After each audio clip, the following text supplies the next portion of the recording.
Good morning. Greetings from the Nancy Grasmick Building at the Maryland Higher Education Commission. We are here gathered for our monthly Maryland Higher Education Commission meeting.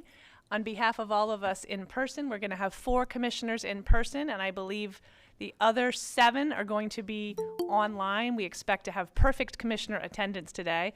Just wanted to say good morning and Happy New Year. Here in person, we have Commissioner Thompson and Commissioner Warmack, and on the screen via Zoom, I think we have all of the rest of our commissioners. I see Commissioner Thompson, Commissioner Dukes, Commissioner Burnham, Commissioner Howe, Commissioner Robinson, Commissioner Tabor-Stalin, and we expect Commissioner Agu any minute in person. So we certainly have a quorum, and I think that in the next few minutes we will have all of our commissioners here. So good morning and Happy New Year to everybody. We will kick off the meeting with a call to order and remarks from me as chair and Dr. Rai, the acting secretary. A lot has happened in higher education since last we met in early December. As we expected, the federal government, the U.S. Department of Education, released a soft launch of the revised FAFSA in late December. There are still hiccups with the FAFSA that are being worked through by the federal government. There was an announcement as recently as yesterday that they're substantively changing some of the income requirements, allowing more students to be eligible. So I want to commend Mr. Dorsett, who's going to be presenting later, our Maryland Higher Education Commission Director of the Office of Student Financial Assistance. He's been working with students, answering questions. A lot of the questions really are related to the rollout on the federal side, but of course it affects many of our Maryland students. So Mr. Dorsett, we look forward to hearing from you later in the meeting about how things are going and the many things that you and your team here at Mhec are doing to adjust some of our deadlines and procedures because of the somewhat rocky federal rollout. I also want to note that with respect to things that have been happening in higher education since last we met, this past Friday, the legislative work group that was convened about a year ago, created by the legislature in the last legislative session to work on improving the academic program review process. The group on Friday had its final recommendations voted on by all of the work group members. This work group met over the summer into the fall for 5 months. It was a very committed group of professionals, including Dr. Rai and Dr. Dow representing Mhec. All of the higher education segment leaders were represented, and of course it was led by the legislature. So I want to give particular thanks to the co-chairs, Senator King and Delegate Smith, for leading the work group. There are 23 recommendations, all of them very solid, that I look forward to seeing the agency, Dr. Dow and Dr. Rai, and their team implement, and they will be reporting back to us as a commission over the next weeks and months. But I think that the agency is well positioned under Dr. Rai's leadership to implement the recommendations. I think all of us on the commission, many of us are new. We're just entering our 7th month of being commissioners. We were not present, nor was Dr. Rai when the work group was created. But I think all of us are embracing a spirit of transparency, consistency, and of course fairness as Mhec continues to strive to be a student-centered agency. This agency exists because of the students of Maryland, and these 23 recommendations of the work group I think will go a long way to advancing improved opportunities for Maryland students. So Dr. Rai and Dr. Dow, on behalf of all of us in the commission, thank you for your work on the work group, and to the legislature, and particularly Delegate Smith and Senator King, the co-chairs, thank you for your leadership of the work group. I'm now going to turn it over to Dr. Rai for his opening remarks. I did want to note that Dr. Rai recently lost his mother, who passed away in India. Dr. Rai actually just returned from India yesterday and is back in Maryland for this meeting and for some budget meetings tomorrow in Annapolis. He will be returning to India, but just wanted to pass on our deepest condolences, and also really admire your commitment to the work, coming back to Maryland just for a couple of days for these meetings. So, Dr. Rai, the floor is yours. Thank you, Chair Martz, and thank you to everyone who have sent notes of condolences and sympathy, including Governor Moore and Lieutenant Governor Miller. I received their calls when I was in India. Very, very thankful to all my colleagues at Mhec, very supportive colleagues. During my absence for a few days, they took care of things. So I'm very, very thankful to them. Today's meeting, we have very rich agenda. It's not just the quantity of items, but the quality of items. Items like transfer pathways, academic program approval process, financial aid, student success data from different institutions. This all indicate that progress is being made in Maryland. Every day, institutions of higher education, in collaboration with our agency, our staff, I see progress here. And we want to continue to make those progress. So, Chair Martz, back to you. Thank you, Dr. Rai. We do have a rich agenda, as the Secretary said, so we will turn to any public comments. I don't believe there are any today. I'm hearing no. Moving along to approval of the minutes. We have 3 different sets of minutes to approve. The first are the minutes from our September 13th, 2023 meeting. They were included in the packet that the commissioners received in advance. Do I have a motion to approve the September 13, 2023 minutes? Madam So Chair, moved. I move Thank that you. the- Do I have a second? Second. All in favor? Aye. Aye. Any nays or abstentions? Aye. All right, the ayes have it. The September 13 minutes are approved. I think we separately need to approve the September 13th closed session meeting minutes. Do I have a motion for that, for the approval of those minutes? I So so move. moved. So moved. Any second? Second. All in favor, say aye. Any Aye. nays? Any nays or abstentions? All right. And then finally, our minutes from October 25th, 2023. Do I have a motion? So moved. Thank you. Second. All in favor? Aye. Any nays Aye. or abstentions? All right, thank you. Our next agenda item focuses on Mhec's Department of Finance and Administration, Mr. Jeffrey Newman.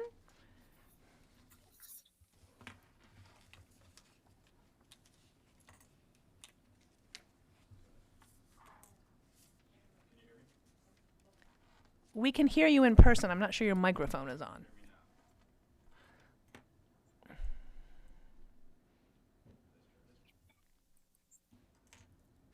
Can you hear me? We hear him now.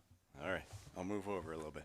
And before you start, sir, I just wanted to note for the record that we have 100% attendance. We have 4 commissioners present in person and 7 virtually present. So thank you to my fellow commissioners. This is a strong showing of your public service, and we appreciate your attendance. Thank you, sir. You have the floor. Okay, for the record, I am not Jeffrey Newman. My name is Dan Schuster. I'm the Capital Finance Analyst here at Mhec and also the Program Administrator for the Community College Construction Grant Program. And the item I have today is an informational item related to that program, which of course is the vehicle through which the state provides aid to capital projects at community colleges. And that program is governed in statute and administered through Mhec. And one of the aspects of that program is that each of the capital projects requires the state pay a portion and locally a portion is paid. And the amount that is paid by the state, the percentage, is also set in statute. And the way that it's done is basically using the same methods that MSDE uses to figure out the percentage of state aid for K through 12 schools. And they have what's called the foundation program, which is the amount that the K through 12 schools should get annually based on enrollment. And they go ahead and calculate how much of that foundation program should be paid for by the state, using factors such as income, personal income, property values, and so forth. And it's reset annually based on current data. And so basically the way that our program works is they take the percentage of that the state pays toward that foundation program and use that same percentage to determine how much the state is going to pay for capital projects at community colleges, with a couple of exceptions. Our program, the lowest amount that the state can pay is 50% of a project. And so if the MSDE calculation comes to be less than 50%, we adjust that up a little bit. And 50% is what we pay for the capital projects at those counties. The other exception is for regional community colleges, which are colleges that are sponsored by more than one county. The statute says that the state aid is always 75% for those, and that's basically an incentive for the smaller counties to sponsor one school instead of having a bunch of smaller ones spread out. So if you turn to page 2 of my memo, which I believe is page 13 of the commission book, you can see the percentages that are set for FY26 for the 15 community colleges. As a reminder, Baltimore City Community College does not participate in this program because they're a state agency and the state pays 100% of their projects. And so this is the percent that will be for projects that received their initial funding in FY26. As you know, capital projects often are funded over several years, and so if a project receives funding for the first time in FY26, these will be the percentages for that project, and it'll carry through for the life of the project. The reason why we are setting this now is because colleges have to get their requests into us by July of this year, and in that request they also have to submit letters of intent from the counties basically saying that they have local support lined up. And so in the months between now and then, that's when they're approaching their counties, making sure they're lining up all the local support that they need, and they have to know how much they have to ask for, and that's why we set the percentages now. As I say, this is all set in statute. It's an informational item that we typically just present to you guys before we disseminate it out to the colleges. And so with that, I'll conclude my remarks unless you all have any questions. Do any commissioners have any questions? All right, thank you very much, Mr. Schuster. Thank you. The next item is from Mr. Al Dorsett, the hardest working man in state government, the leader of Mhec's Office of Student Financial Assistance. Mr. Dorsett, the floor is yours. Thank you. Good morning, Secretary, Madam Chair, as well as commissioners. As Madam Chair indicated, the FAFSA has rolled out for the upcoming 24-25 academic year. Many complications that the federal government is going through. They have a website with a list of different issues that they're facing and working to resolve those issues. To give an example of one of those issues, they found that individuals that are grad students are receiving a Pell flag on their FAFSA, in which grad students aren't eligible for Pell. So that is one error, one issue that they're facing. Luckily, we at Mhec are able to work around that, where as we receive students' FAFSA, we look at several requirements for a student to be eligible for a GA or EA grant, which includes that the student has to be in an undergrad program. So I'm hoping that I can, as I share my screen, everybody will be able to see it, because one thing that I love to say that we are pushing out is the Mhec One app. The Mhec One app is a new application for Maryland financial assistance programs that will allow all students to apply for all programs in one application, as well as replaces the MIS for the Maryland State Financial Aid application by including a section for undocumented students that are eligible for state aid to apply.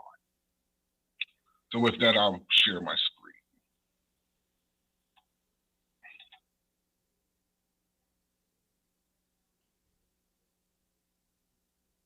And hopefully everybody can see my screen.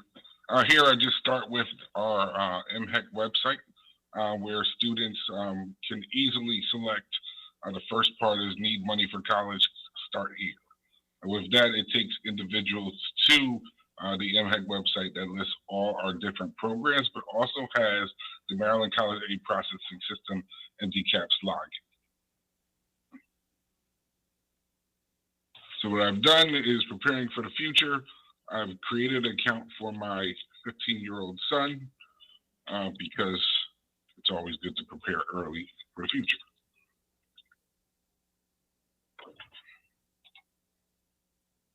So as a student logs in, you will see that they will see the new Mhec One app, and we are working to put some additional information there, just letting individuals know that it replaces the MISFIN. Students can apply for all programs.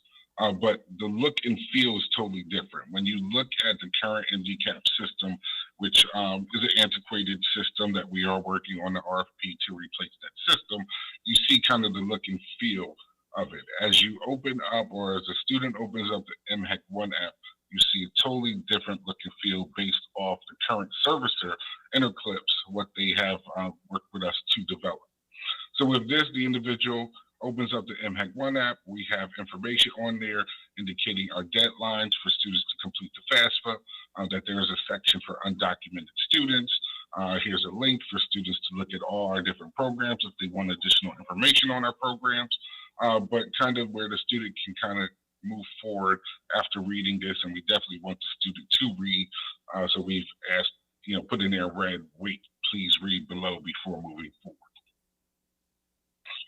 With that, many of the information that the student initially used to create their MDCAPS account is already imported in. Don't worry about the social. That is a fake number that I put in for my son. I'll correct it at a different point in time. But here the individual can put their information. If an individual does not put certain information, it will mark it red saying that, hey, we can't move forward before you put this information.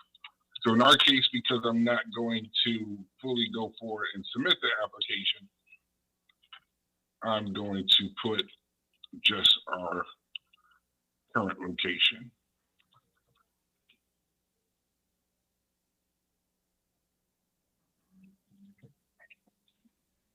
And then here it will ask if the individual, and let me actually see if I can increase this just a little bit so individuals can see better. Here we'll ask certain questions like, has the individual relocated to Maryland within the past 12 months as a result of base realignment? I'm going to say no. Has the individual been on active duty in Maryland? These are all aspects of residency. Is the individual eligible for in-state tuition?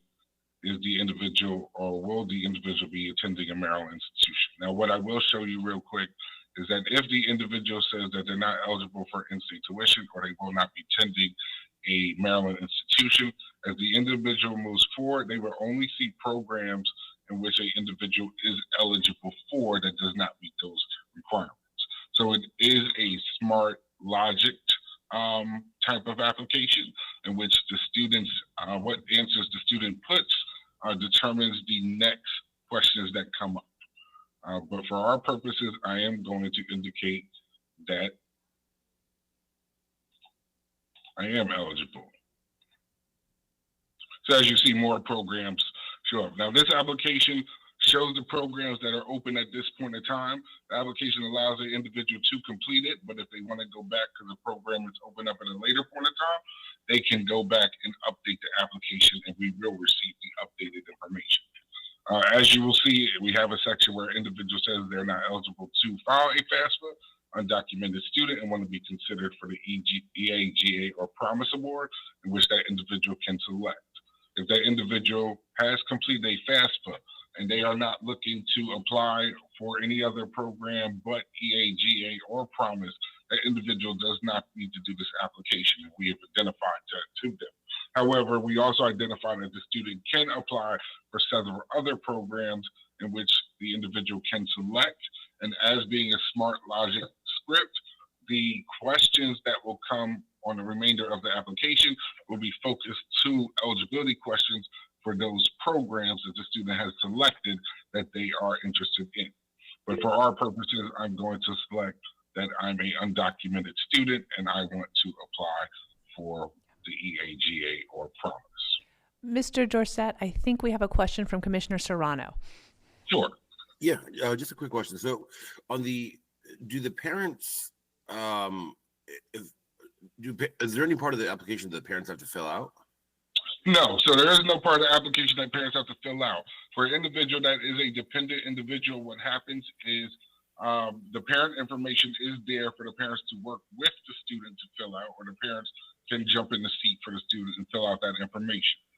Once the student completes the application, we will have a requirement of a signature page for the parents, which is a fillable form with electronic signature that the student can upload from their MDCAP system.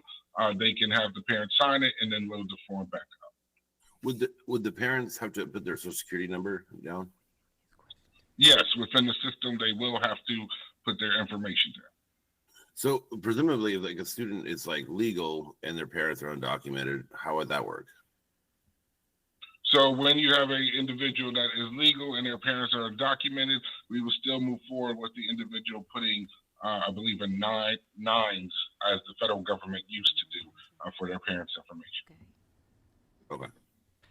Commissioner. But remember now as well, as for a undocumented student to be eligible for state aid, either the student or their parent must have filed taxes for the prior 3 years prior to them receiving an award. So if you have a legal student, well, in reality, if you have a student who is a citizen or a eligible non-citizen, that student is eligible to complete the FAFSA. So that student would not have to submit this information for that scenario. I think we have two more questions. Commissioner Robinson and then Commissioner Warmack. Hello, Commissioners. Good morning, everyone. I had a question about when you first started, you logged in and you said there's two options. One for those who choose to do in-state, or have a school that they're looking for in-state and more options apply. And then there's once you click that, then they have a select amount of options that are available. Now, what about those students who not necessarily have received their admissions letter or acceptance letters for those schools that they're applying to outside of Maryland, but they're also applying to Maryland? So how would that work if they're looking at both institutions outside of Maryland and within Maryland? So this right here is just looking at, is the student eligible for programs as a resident, right? So it's looking at, are you eligible for in-state tuition? Regardless if you will be attending a institution in state or out of state, you're still eligible for in-state tuition. In regards to, are you attending a Maryland institution in the current upcoming year, if that individual indicates yes, and hopefully they're interested, so they will say yes. But if they say no, it would only put other programs. With that, again, this is always tweaking. So as we look at it, we can change that wording on there so that individuals will have a better understanding and move forward. So that feedback is very important. So if they don't know and they change their mind, how would they go in? They will go in and change it again? Yes. Okay. Yes. Yes, because that individual does have the opportunity to go back and update the applications at any point in time. Okay. Thank you. And I believe we had one more question. See if I can you hear me? I can hear you. Okay, great. Thank you, Mr. Dorsett, for a great presentation and a wonderful app.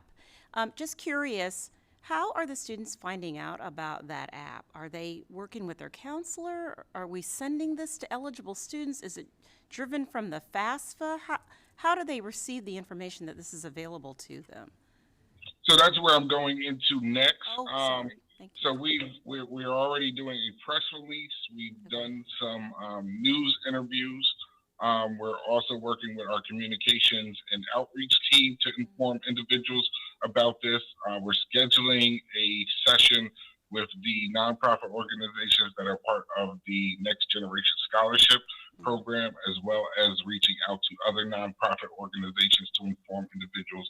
And then we're working with the Maryland State Department of Education to inform individuals of this as well. So we're looking at every strategic opportunity to identify this opportunity to students. Even when we look at social media, we have a social media campaign we're pushing out to inform students as well. And thank you very much. And also, what's the maximum eligible? So my assumption is they can apply for multiple what I call grants under this program. What's the maximum that they would be eligible for, or is there a maximum amount? Amount.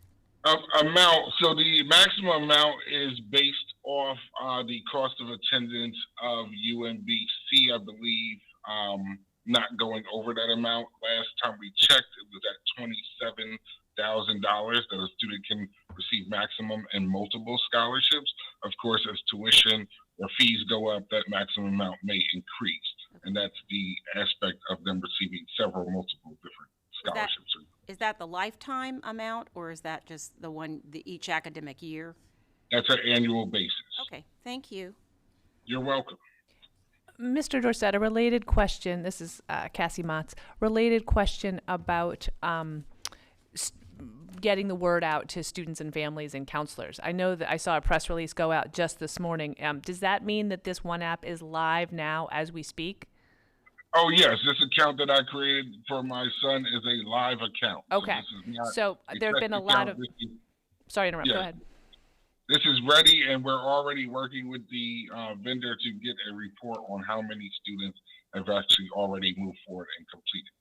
So there have been a lot of questions in the community about the MISFA, the Maryland State Financial Aid application for students who aren't eligible for the Pell, namely undocumented students.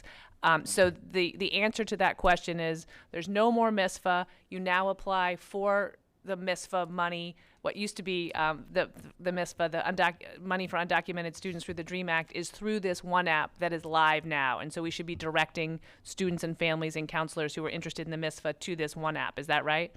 That is correct. Okay, thank you.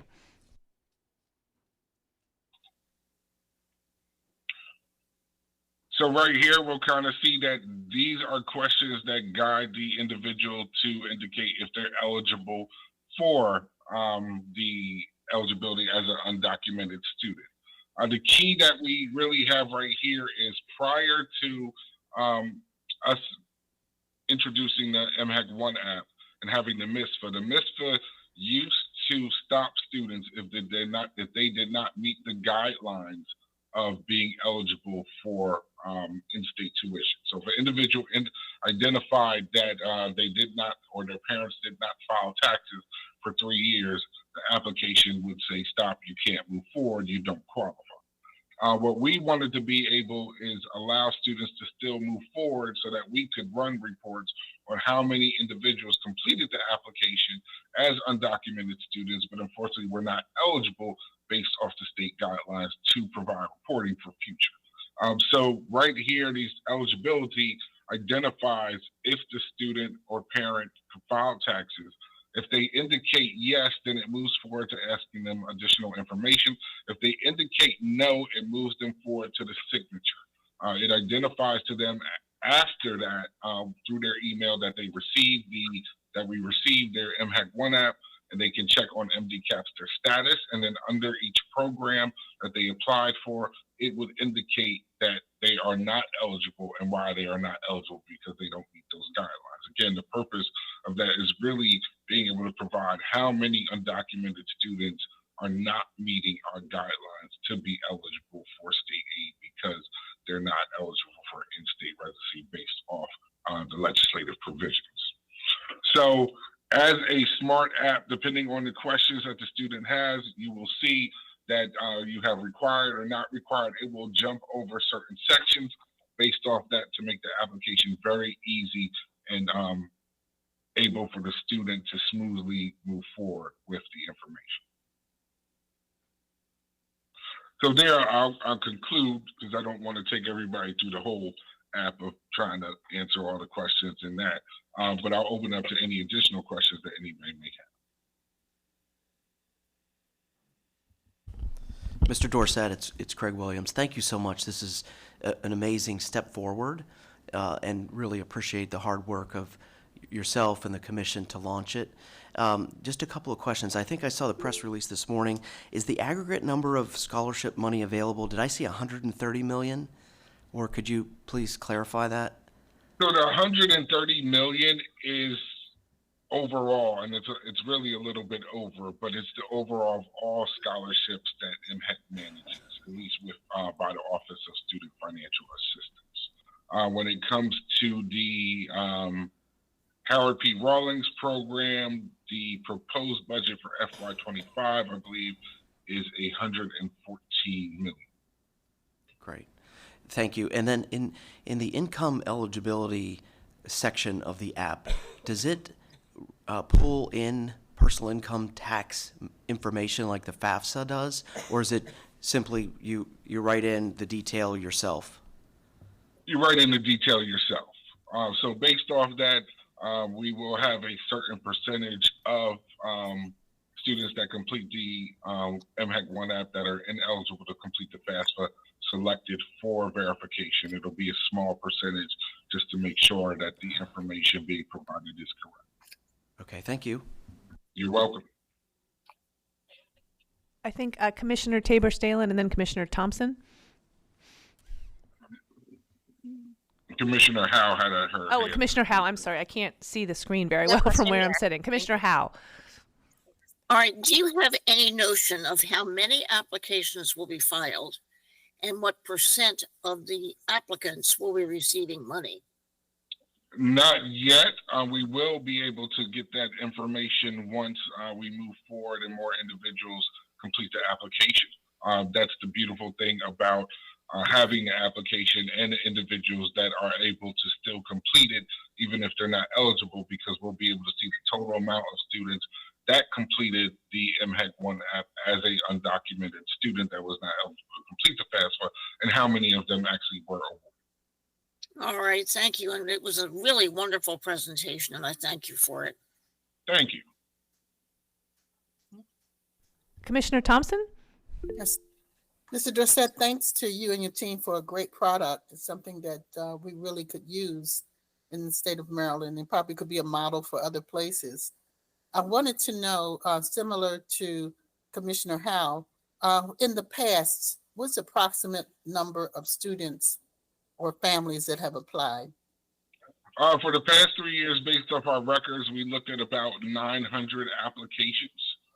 With those 900 applications, unfortunately, we weren't able to correlate the data yet of who received aid and who did not receive aid with those applications. So we are working on that as well to get kind of that history so that we can compare it to current and what's going on current now. So about 900 per year is what you had. Yes. I'm sure that number will go up because it seems to be a very easy application that people can use. So I'm looking forward to hearing all of the buzz about it, especially on social media and as it gets disseminated through the communities. Thanks again. Definitely, you're welcome. And let me add, the good thing about it is many students that did the even mitzvah indicated that they were unaware of other programs that we had. So this allows students not only to complete the eligibility as an undocumented student, but also see other programs that Mhec has that they may be eligible to receive. Yes, thanks again. Was there another question? Did Commissioner Tabor-Stalen, did you have a question? It's a little hard for me to see the screen, so I apologize. Anybody else online? Any of our commissioners have any questions? No? Okay. No Commissioner questions. Do I hear a voice? Okay. Mr. Dorsett, thank you so much for the presentation. Two very basic questions. One, this application that I'm seeing right now, is it only available through a browser, or is there also a mobile app version? Unfortunately, the current system does not allow for a mobile app version right now. And that's totally fine. I haven't had a chance to try and look at it on a phone. My gut is, if you had a good designer, it's kind of application friendly. The other question, and you may not have this data, but even a ballpark would be helpful. So I've heard 900 applications in past. Mm-hmm. What percentage of the eligible population do you think that is? Is it in terms of, is that 5%, is that 10%? I believe and I hope it will go up. I'm curious what that will be, because my instinct is the communications question that a number of commissioners have asked is really important, because my gut is that's far below the total universe of Maryland students who could take part. Yeah, I would definitely say it's probably about between 5 and 10%. Okay. Got it.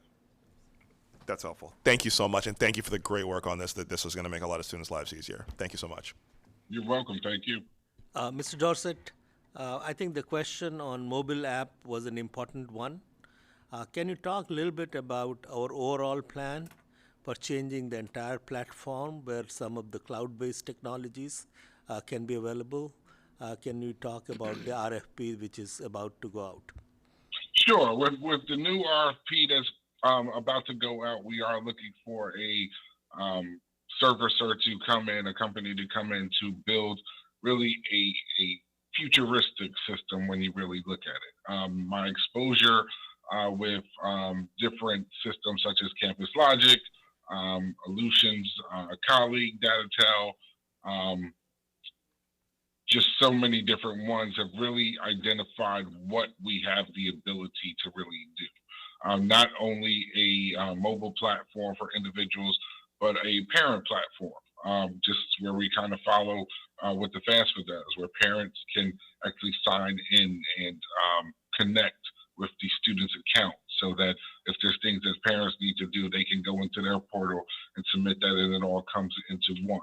I'm looking at expanding it where a student can see their cost of attendance for each different program, where a student can see the information that we have in the system from them submitting their FAFSA or their Mhec 1 app. So just across the board, where you have several portals for individuals to see information, more information. You have mobile platforms for students to be able to submit their documents online, to have a chat with individuals that are working on the different programs. So we are looking at having a chat, I guess, area or variable in there that individuals can chat directly with us that are managing their programs to get better assistance with their application and with their awards. My mic to work. Mr. Dorset, just one more quick question. Just remind me again. I know you told us this several months ago, but what's the amount of money that has been allocated to students through this through the total grant program, right? So, yeah. Through the total program, it was 112 million, with 2 million of that going to the campus-based educational assistance grant that we give out to the campuses. So money being awarded directly to students through Mhec was 110 million.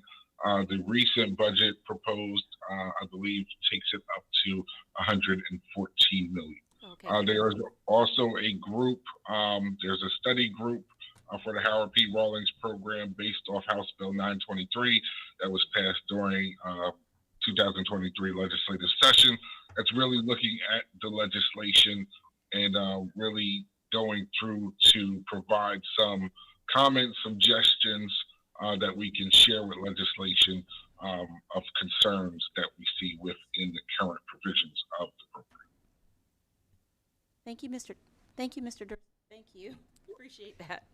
Appreciate the update on the information and the new additional resources for students. Thank you. You're welcome. Any other questions from commissioners? Well, I want to join my fellow commissioners in thanking you, and I think that you get for the gist of our questions. We're extremely excited about this one app that is not a phone app yet, but online, and we're very interested in making sure that the word gets out to students and families and counselors, and we appreciate your outreach efforts. You and I have talked offline about outreach efforts, and I know you and the communications team, I see Mr. Coley here in the room, have a plan to really get the word out. So if there's anything we as a commission can do to help you with that or to coordinate with other state agencies, please let us know, because this is a tool that everybody should have access to.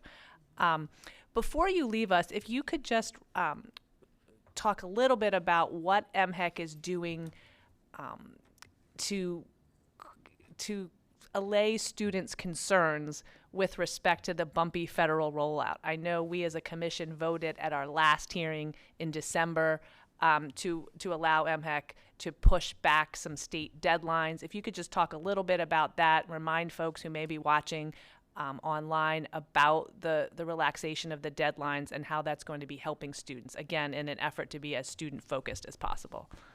Sure. Understanding with all the kind of bumps and obstacles that students and families are facing with the recent changes of the FAFSA, Mhec, with the approval of Maryland and support of Maryland, has pushed back the deadline date for individuals to complete the free application for federal student aid or the Mhec One app and be eligible or be considered eligible for the Howard P. Rollins program to June 1. So with June 1, it gives individuals, it really kind of pushes out that 6-month time frame that was really there for individuals when they could do the FAFSA October 1st prior.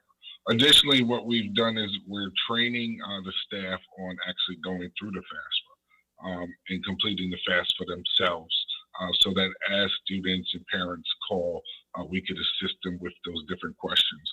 We also are taking the information from the federal government about different issues that they're facing and doing updates, working with our communications department to update that on our website so individuals see what's going on and how the federal government is resolving those issues to keep them aware.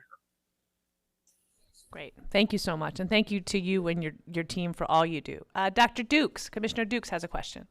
Yes, thank you. Thank you so much. And thanks again, as everyone has said, I want to echo the work that's been done in this area. So could you talk about, Mr. Dorsett, is there a role for the financial aid offices at our local institutions to play?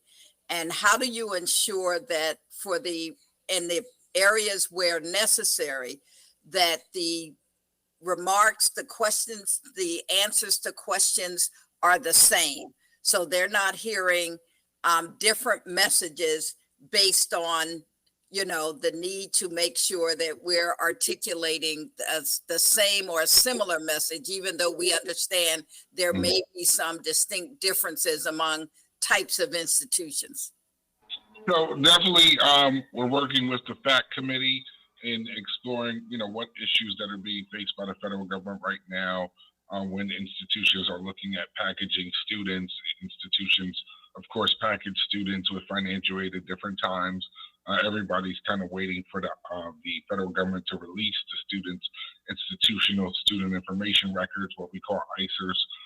And as they start releasing those are other discussions that the institutions and Mhec are having. Also identify, even with the Mhec One app, how institutions can also promote the Mhec One app for students to complete, putting it on their web pages, providing information to students, letting them know that it's open, letting them know that the deadline date has been pushed back to June 1st. So, that was one thing when we came back from the winter break. Definitely in our first FACT meeting that we had in January, we went over the change in the deadline. We gave them a review of the Mhec One app. We discussed the different things that are going on with the FAFSA and how we kind of connect and prepare for those different issues that are being faced right now. So it's definitely a collaboration between us and the institutions, as well as us and MSDE and just overall throughout Maryland, as much as we collaborate, saying the same message to individuals. Right. And I would also think entities that our own chair is involved with, those nonprofit organizations that sit in communities, that just to make sure that the talking points are out there and that we're all talking from, the same direction, yes. Et cetera. Because I do agree that I think the number of applications will increase, and especially as you've looked at sort of being flexible with deadline dates, given the situation in which we find ourselves. Thank you. Yes, you're welcome. Commissioner Serrano, question. Yeah, there was some talk about like the inflation adjustment at the federal level, and that was kind of being factored in. like, where is the Department of Education on that one? And are they still considering that, or? So I think at this point in time, they worked out their formula of, how they calculate a student aid index. For any additional adjustments, they would look to do that in the next upcoming years, just because they're having the complications that they're having now with the current application and individuals being able to complete that. Really, they looked at the aspect of they increased the amount. I believe they budgeted about 14 billion of funds for students to complete the FAFSA and be eligible for the Pell Grant. So they're looking at having enough funds right there. But as far as any adjustments in the calculation, they've held off on that. And, if anything, they'll look to do it in the future, not right now. And then the other question I have is, so the due form, like, it would require both parents to fill out their sections for their contribution? So the new form looks at the aspect of both parents, whether they have a joint tax return or they have individual tax returns, combining their information and putting it into the form. So it's really them getting together and seeing it and saying, okay, well, if we have a joint return, we give them the numbers on the tax return or the locations of where each information is, and they put that information. We indicate on there if they have separate returns, that they should combine those numbers together to put that information there. So whether it's adjusted gross income, whether it's taxes paid, they would put the information together from both of their returns. Okay, and then the last question I have. No, no problem. So you have, say, hypothetically, you have you have a divorced family, so you have either kind of single parent household, maybe the dad or the mom still kind of in the picture. They both have to fill out this form for the child to move forward? No, we follow the same example of the FAFSA. So unless a student, so the FAFSA requires, just like us, if a student's both biological parents, if they're unmarried but they live in the same household, then yes, both of them have to put in their information. However, if the parents are divorced or separated and the student lives with one parent, then the parent that the student identifies that provides support for that student puts in their information. Now, if that parent is remarried, then that parent and their spouse would put in their information. So it's all based off that student's specific situation. Okay. And then the final question. Mixed status household. So you have a family that maybe one parent is undocumented or maybe both parents are undocumented. Is it on the form, does it state that this information that you're providing here will solely be used for this? It's not going to be used for any other. Yes. And again, remember, this is for undocumented students. It's not, if the parents are undocumented, then yes, they need to meet the requirements, or the student needs to meet the requirements in order to be eligible for state aid. But really the key is, if you have a student that is a eligible citizen or eligible non-citizen, that student is going to go and complete the FAFSA. And their parents are going to use the FAFSA, where the FAFSA has now, even though they're running into complications, that undocumented individuals now can get a ID to be able to sign the FAFSA.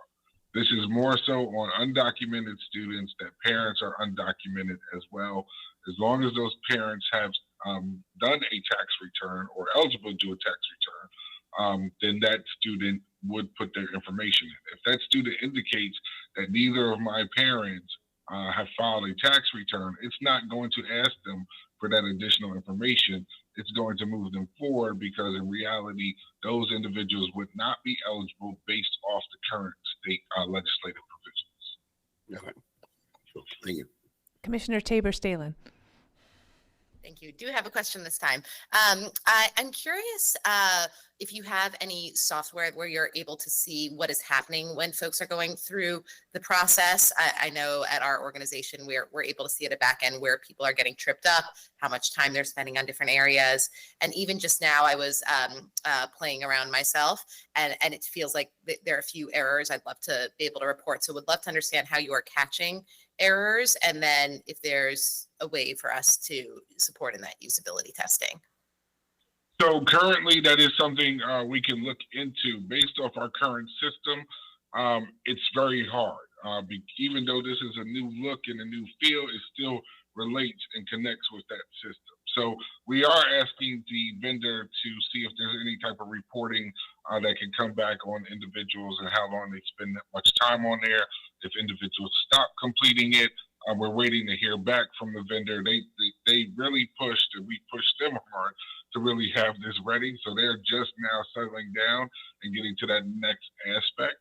So again, that is something that I could follow up with the commission on to see what our vendor can do or has done for us, and see what reports I can provide to the commission about that. Okay, and I think if that's where we can provide that cover, that the commission is very interested in seeing time on page error reports. As an example, it appears you actually have to put in a social security number right now. The instructions to put in zeros, it appears that if you do so, someone has already done it, and it says that that record already exists. So we'll definitely want to fix that right away, that you don't need a social security number. Okay, so you did the zeros or nines?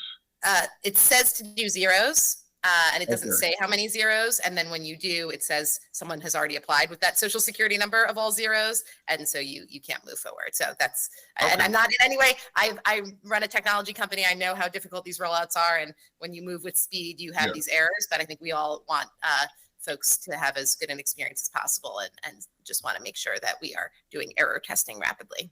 Yeah, no problem. We definitely are. So thank you for that. And I'll definitely put that in immediately with the vendor so that we can work that out. Great. Thank you. Any other questions? Commissioner Serrano.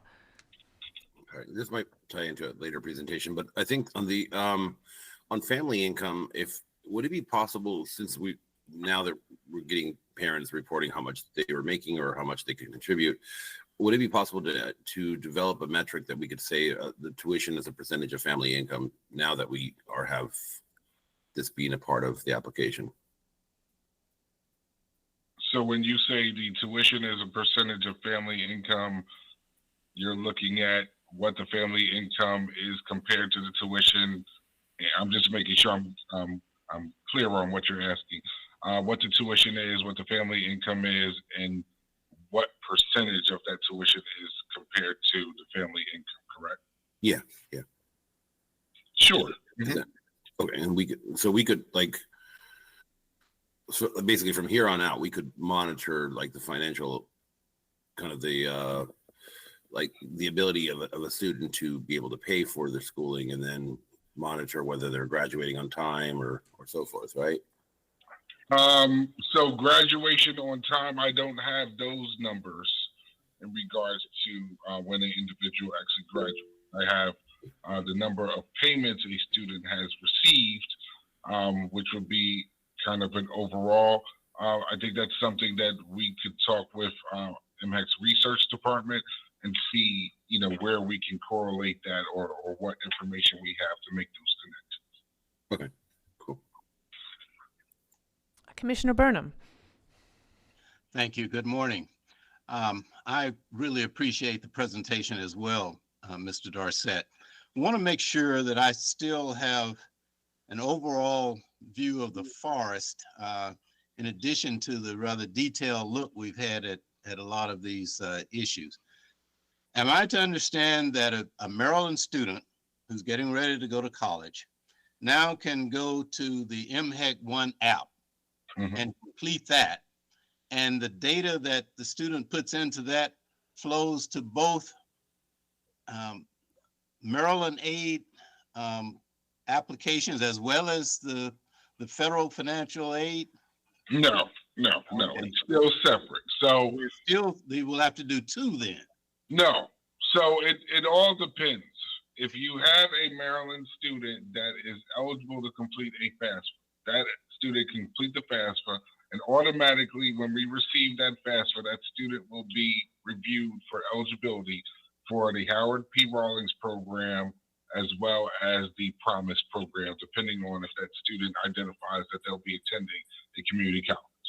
Okay. So the federal government covers that. All right. So you do a FAFSA, you're reviewed for federal aid, and you're reviewed for state aid as long as you're a Maryland resident and you list a Maryland institution on your FAFSA, because that's the only way that the federal government will give us a copy of that student's FAFSA record. Okay. If you are eligible for to fill out a FAFSA and you want to apply for additional programs, then that student would go on the Mhec One app and select any and all of the additional programs outside of the Howard P. Rawlings and the Promise that they want to apply for. So the firefighters program, cybersecurity, police officer scholarship, so on and so forth, that they can apply. All right. Thanks for that clarification. You're welcome. And just to add, again, for our undocumented students, if you're not eligible for the FAFSA, the One app is the only way to get the DREAM Act money for undocumented students. Formerly, you'd use the MISFA. The MISFA is no more. It's now the One app. Yes. Correct? Okay. Great. All right. Well, thank you, Mr. Dorsett. You can tell there's a lot of interest and enthusiasm about the work of you and your team. We really appreciate all that you've done and continue to do. I know it's going to be a busy season, but thanks for being here and for your presentation today. Thank you, and thank you for your support. We'll next turn to the Department of Academic Affairs, Dr. Dow.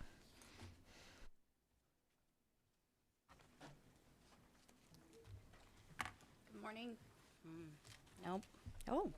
Good morning, Chair, and good morning, Commissioners.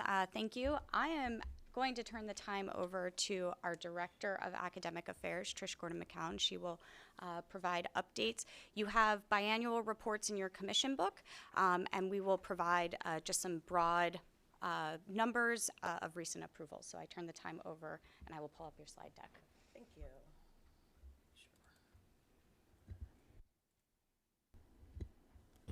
I think I understand why everybody struggles. There's a... Okay. No. Hello? Yep. Good. You can hear me? Yeah. Okay. Good morning, everyone. Again, I am Trish Gordon-McCown. I'm the Director of Academic Affairs at the Commission. Good morning, Commissioners, Dr. Rye. I am presenting the biennial reports. Just as a reminder, the report covers a 6-month period. This particular period is from July 1st to December 31st of 2023. There are 4 total reports, so we'll start with the private career school report. That team is our Career and Workforce Education Unit, and they currently have a FTE of 5 individuals. Sorry. Okay, that's all right. So for the private career school report that you have there, a brief summary is that for this review period, we had 3 new private career school applicants. They're listed there for you: a Maryland Electrolysis, Pro Plus Skin Academy, and Metasage, which is an aesthetics, has an aesthetics program. There were 3 approvals withdrawn as a result of closures. Those approvals that were withdrawn are VIP Dental and the Accounting and Bookkeeping Center. Both of those were due to low enrollment. And the Maryland Bartending Academy, which was a recent closure as a result of, they've been in business for many decades, and the owner decided to retire. There are a total of 127 training provider questionnaires. Just as a reminder, the training provider questionnaires are the initial application. We loosely use the word application. It's an inquiry that the entity submits to determine if they require approval from the Secretary to operate. So we had 40 not exempt. Those are examples of entities that are required to have approval by the Secretary to operate. We had 10 exemptions and 77 not regulated. We have an upcoming workshop. That comment there relates to every quarter we hold workshops for entities that are thinking about proposing new training programs, operating new schools. So the team will host quarterly new applicant workshops. They go over the entire process and give the applicants a chance to ask questions. So that's a 2-hour workshop every quarter. If you don't mind, can we do questions at the end of the 4th report? Yes, that's fine. Okay, thank you. All right, for our next report, it covers our degree granting institutions under our institution review unit. That unit currently has an FTE of 6 individuals. In that unit, we currently have new degree granting in-state institutions that are in process for new institution approvals. One is in stage 1, and we have 3 in stage 2. We also have out-of-state institutions seeking to operate in Maryland, 10 initial applications and 6 renewals. For the degree granting institutions that are seeking a religious exemption, we have 5 initial applications and 5 renewals during the review period. Okay.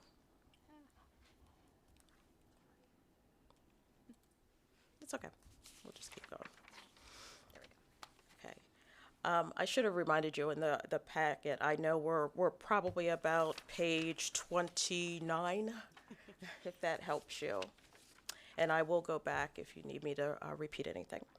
Also for our degree granting institutions under our institution review unit, they process applications for institutions that participate in NC-SARA. Just as a reminder, that is the National Council for State Authorization Reciprocity Agreements. Those are institutions that have agreed to enter into this agreement to make the application process easier for entities that are offering education across various states, so they don't have to submit multiple applications. Just as a summary for the NC-SARA applicants, there were a little over 6,300 Maryland residents and 1,345 approved online programs at out-of-state institutions. For our non-NC-SARA institutions, there are 10 out-of-state institutions with Maryland students that are participating in distance education. That is our online registration process. Those are individuals participating in fully online programs. We also have 16 Maryland institutions participating in NC-SARA. Those are Maryland institutions that are in SARA, and they're offering online programs to students outside of Maryland. Okay. And for our degree granting institutions, the next report is for our academic program review. Academic program review has an FTE of 10 individuals. That is our newly formed unit, and there were 6 program proposals with objections. Out of those objections, we had 2 of our institutions, hold on, let me give you exact numbers. And I apologize for the quick overview. We had 2 of our objections that ended in recommended for approval, and 1 that ended in a denial, and 3 that were withdrawn. Out of our new academic programs, we had 9 lower division certificates, 9 associate degrees, 5 upper division, 3 bachelor's, 6 post-baccalaureate certificates, 5 master's certificates, 3 doctorals, and 16 new areas of concentrations. The report covers 13 substantial modifications and a total of 121 non-substantial modifications. And out of that number, a large percentage of them were discontinuations. Our final report is on our state approving agency for Veterans Education and Training Benefits. That is our VA unit that handles the process for institutions that want to offer veterans education and training benefits for the active duty veterans and for their dependents. There are a total of 660 program actions. The other 270 are additional applications or program actions related after the initial approval. And there are, for facility visits, there were 8 risk-based surveys. The unit is responsible for 20 for the year. For this review period, it was 8. And just for clarification, the state approving agency operates under the federal fiscal year. So the federal fiscal year reports from October 1 to September 30. The report results that you're seeing here are for the final quarter because the unit is now going into their own 6-month or biennial reporting for the federal government. So the next report will align a little bit closer to our other reports. So this current report is for July 1st until September 30 of 23. There were 220 technical assistance visits. Those are emails, calls, and actually personal visits for institutions that are certifying our veterans. The unit also participated in 9 outreach and liaison activities. Those activities are related to state partners, our institutions, also affinity groups, and partnerships to help institutions to understand changes in federal government and the contractual requirements that the state approving agency has to abide by in order to meet the state's requirements. So there was a total of 1,167 actions for the quarter under the state approving agency for veterans education benefits. Okay, I apologize again for the fast review, but I do stop for questions or comments. Any questions or comments from the commission? Dr. Dow, could you please put the screen back so we can see our fellow commissioners? Sure. Thank you. Yes, Commissioner Agu. Sure. Good morning. Good and morning. Thank you for the presentation. On going back to the private career folks, just maybe a couple of just asks. One, I should get this myself, but if we could get a copy of the questionnaire, Absolutely. that would be helpful. And this is a process question that I'm asking. So when folks are either approved or approved for renewal, I'm trying to figure out a way to ask this nicely.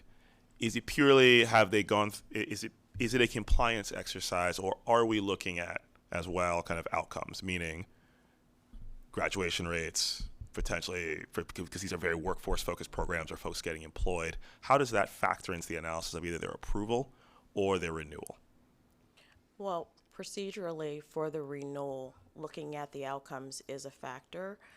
We really are focusing more and more on the compliance. Due to the pandemic and some of our institutions stumbling a little bit over the last few years, we've looked at the outcomes. We've seen a few decreases, but we're also trying to be sensitive to the restructuring and rebuilding of some of those institutions. So at this time, and also the team now is fully staffed. Sure. So we're very grateful for that. So the team now, actually today is out on a compliance visit for a renewal. So their focus is on the compliance, essentially doing a mini version of the initial application to check on factors that the outcomes, the enrollment, documentation of the students. So they are really focusing on that. And they're working with those institutions when they see that institutions are struggling. Because in many cases, these individuals are not educators by trade. They're great at their craft. So the analysts are working with them through some of their deficits. And then when need be, we will pursue compliance actions to try not to have a school closure. But you can see on some of the reports that inevitably it will be a school closure, and we will look to protect the students at that point. That's super helpful. Thank you.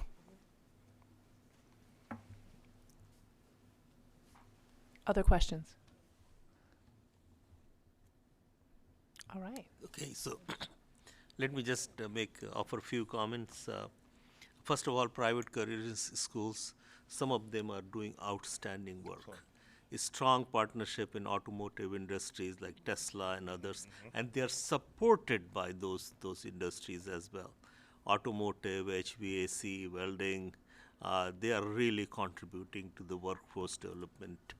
I had an opportunity to visit at least few, and I will continue to visit more.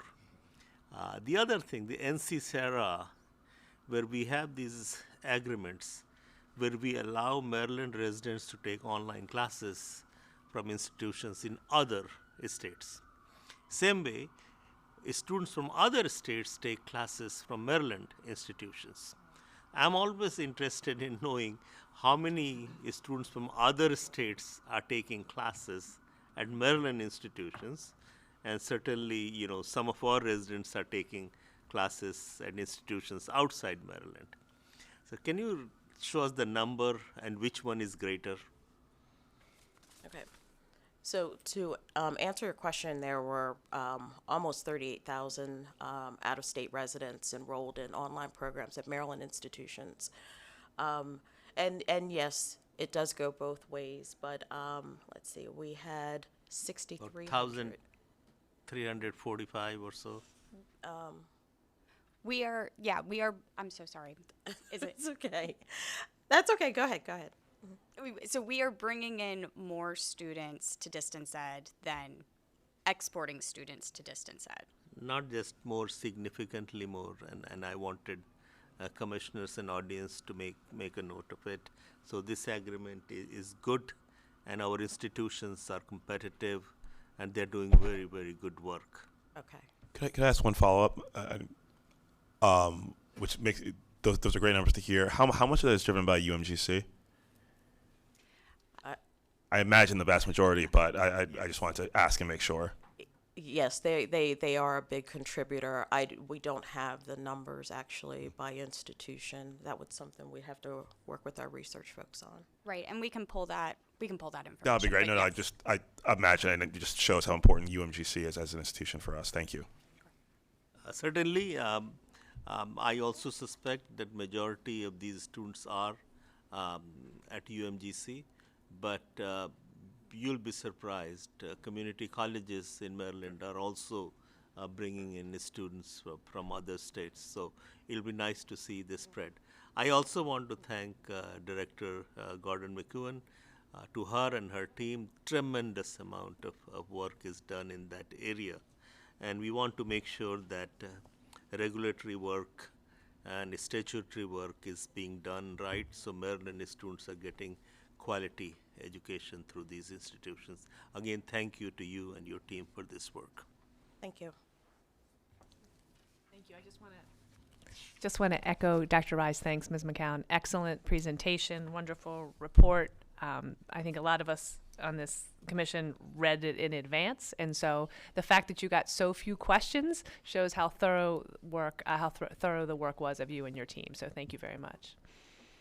Thank you for the feedback, and I will definitely share that with the team. As I mentioned, most of them are staffing up, and we have a lot of new people that are stepping up and hitting the ground running. So I'm very thankful for my team because they are really doing a lot of good work. So thank you for the feedback. Thank you. All right. Next on the agenda, we have an update on student transfer in Maryland. Dr. Dow. Yes, thank you. So I'm going to provide just some quick updates and then turn the time back over to Secretary Rye to provide some additional updates. We will soon release a request to the institutions to provide updated implementation plans.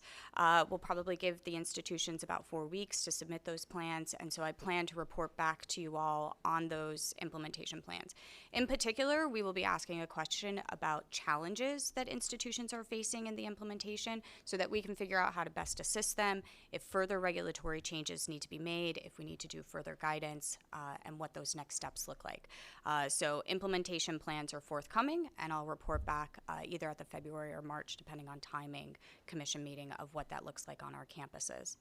The other item that we continue to work on internally is our data collection. We continue to spin our wheels a little bit on what that looks like, and we will be convening a work group, a small work group of institutional researchers, transfer coordinators, registrars, and possibly even students themselves to figure out how we make this collection meaningful, not just in terms of the simple requirement that institutions tell us when they've denied a course or credit, but what does that mean for policy? We want this to be an informative collection so that we can change things that are impacting our students.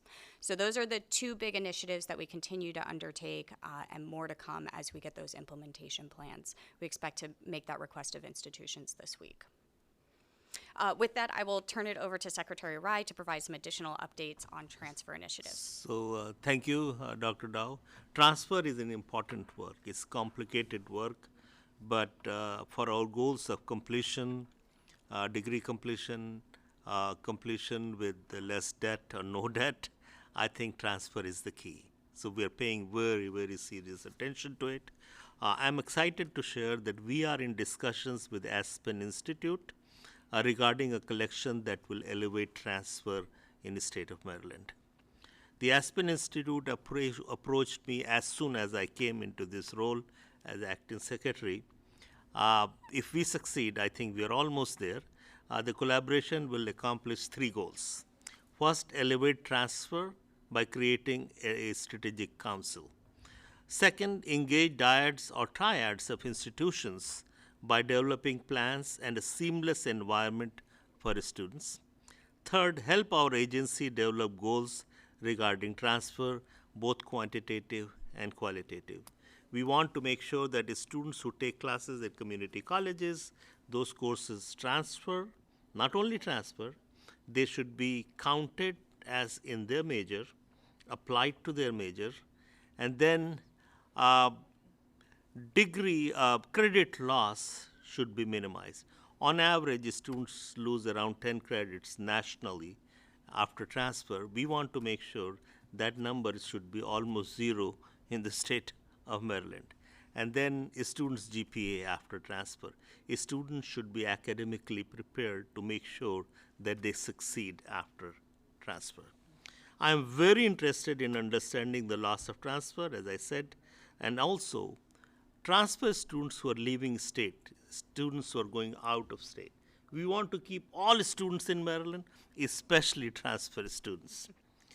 Increasing STEM transfer pathways and providing support to students that start their higher education and career at a community college. Great investment in students. Affordability is important. And we want to make sure that things like dual admission for specific academic programs and tuition stability between community colleges and 4-year institutions is important. Once a student transfers from community college to 4-year institution, the tuition jumps up. We want to make sure how 4-year education is also as affordable as a community college to our residents. I'm very excited about this partnership. As soon as the final MOU is signed, I'll happily inform you. Thank you.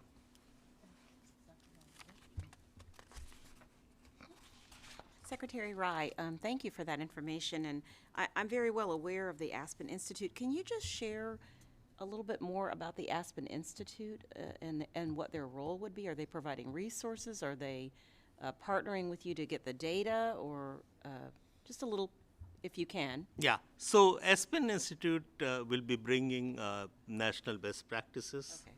They will help. They will be helping us develop the success matrix for transfer institutions, and most importantly, Commissioner Wormack, they'll be providing financial resources to do this work.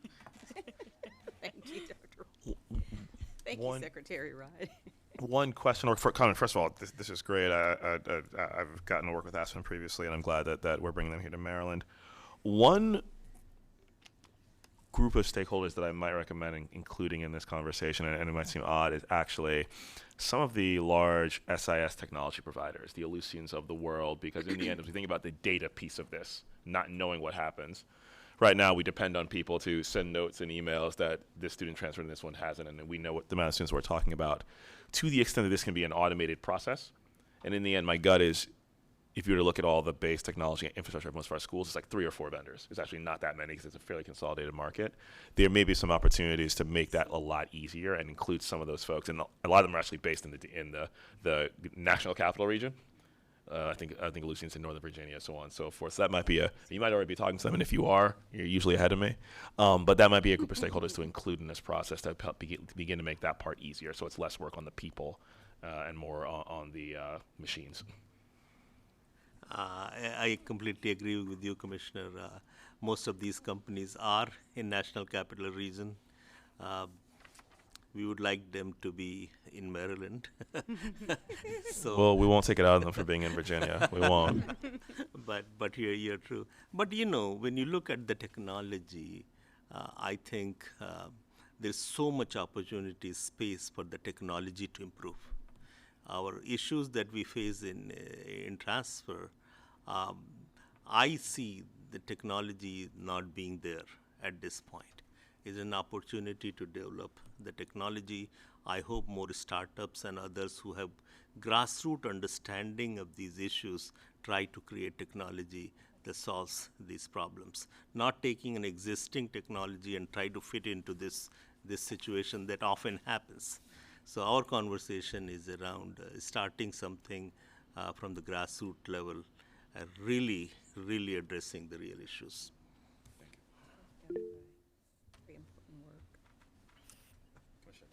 Thank you. It's hard for me to see. Commissioner Thompson, question. Yes, thank you. Good morning, Dr. Rai. Good morning. One quick question. I know that we'll be urgently looking at the transfer credits for the students, but are we also going to be able to gather information regarding the financial impact? You mentioned earlier, we know that there's an increase from community college to 4-year, but will the institutions be able to share information in any way about what students applied for at their first institution versus transferred and received at the second institution? Or will there be a record that indicates, hey, when they were at the first institution, for example, they received X amount of dollars versus at the new institution? Just food for thought. Thank you. Our first goal is to make sure that courses taken at community colleges are accepted and credits are transferred and applied to the academic program. If students have to receive 2 or 3 courses that they have already taken at community colleges, that adds to the financial burden to our students. So making sure that happens.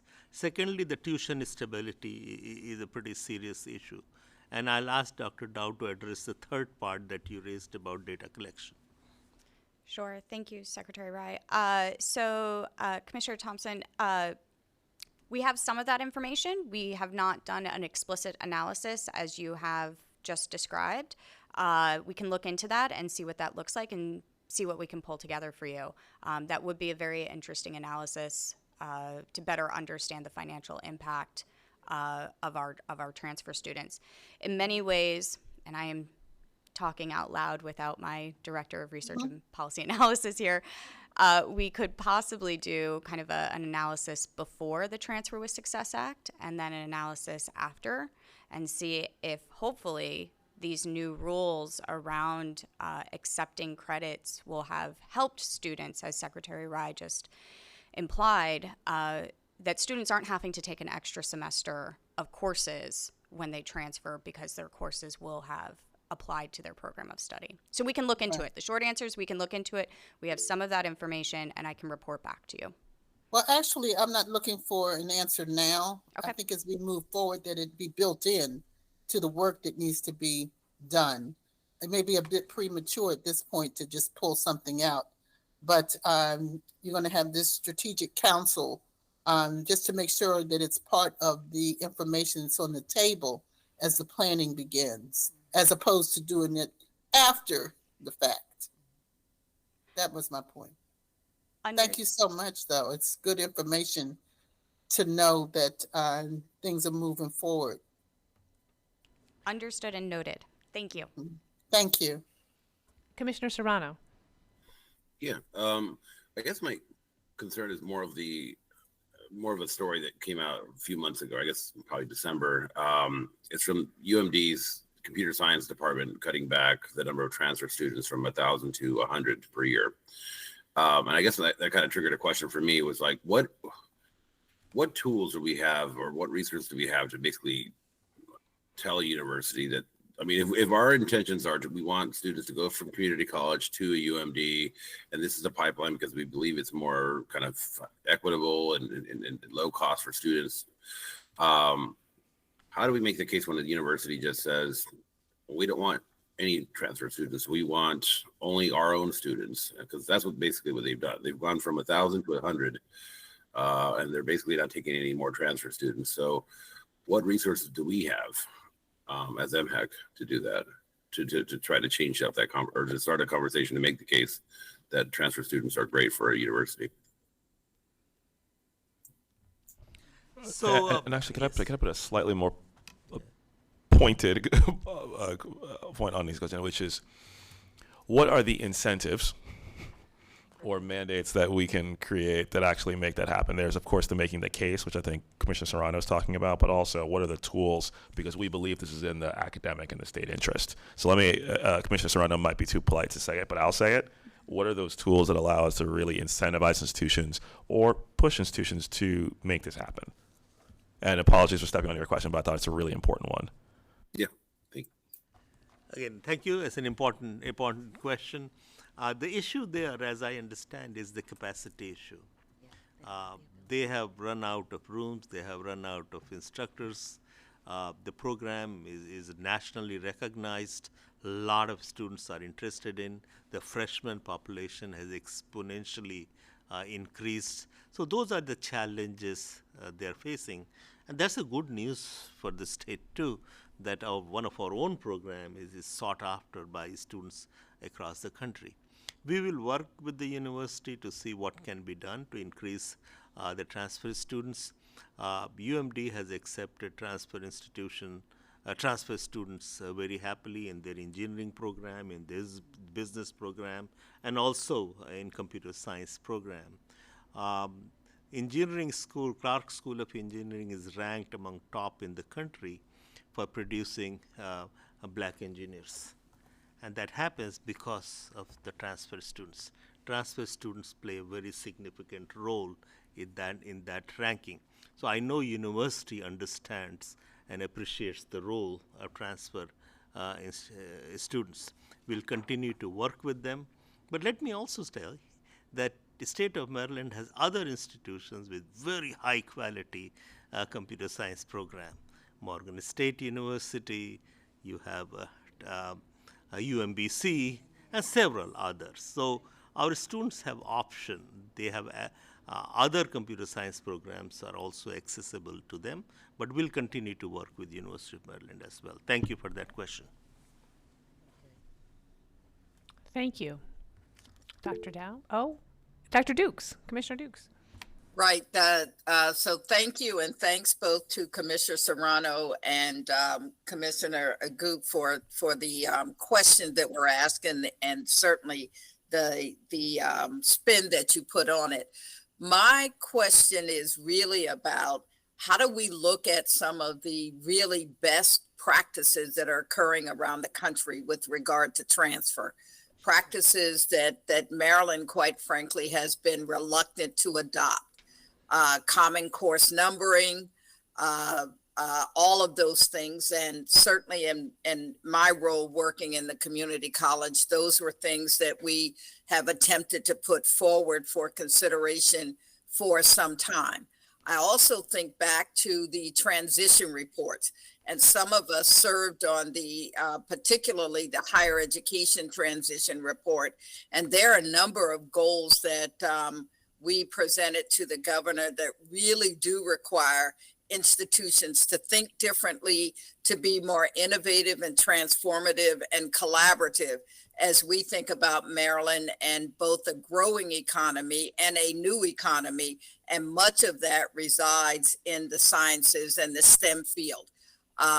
Whether we're talking about quantum, AI, all of those kinds of things. So I would encourage us as we continue to look at the state plan for higher education to also think about the mechanisms that will need to be in place in order to achieve the goals that have been set in education for the state of Maryland.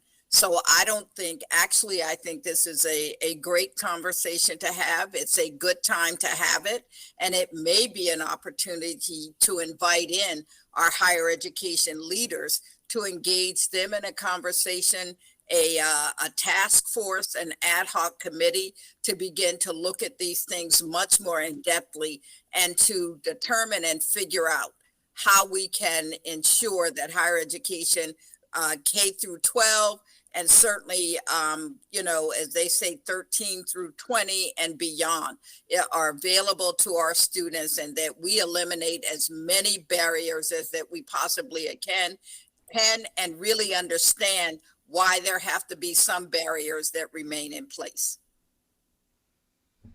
I think those are excellent points, Commissioner Dukes, and you've put a lot of work into the work of the transition report higher education subcommittee as chair, and I think it's a good reminder to go and look and see what some of those recommendations were, and I really love the idea of an ad hoc committee or a task force on this topic. So Dr. Dow and Dr. Rye, let's be sure we follow up on that. Thank you. Any other questions? All right, our next agenda item is an overview of the recommendations by the Program Approval Process Legislative Work Group. Great, thank you. I'm actually going to let Secretary Rye provide some you want me to go into it? Okay. So in front of you, and I apologize for those joining virtually, there is a 4-page summary of the recommendations. This is pulled literally from the work group recommendation report. It just pulls out the specific recommendations.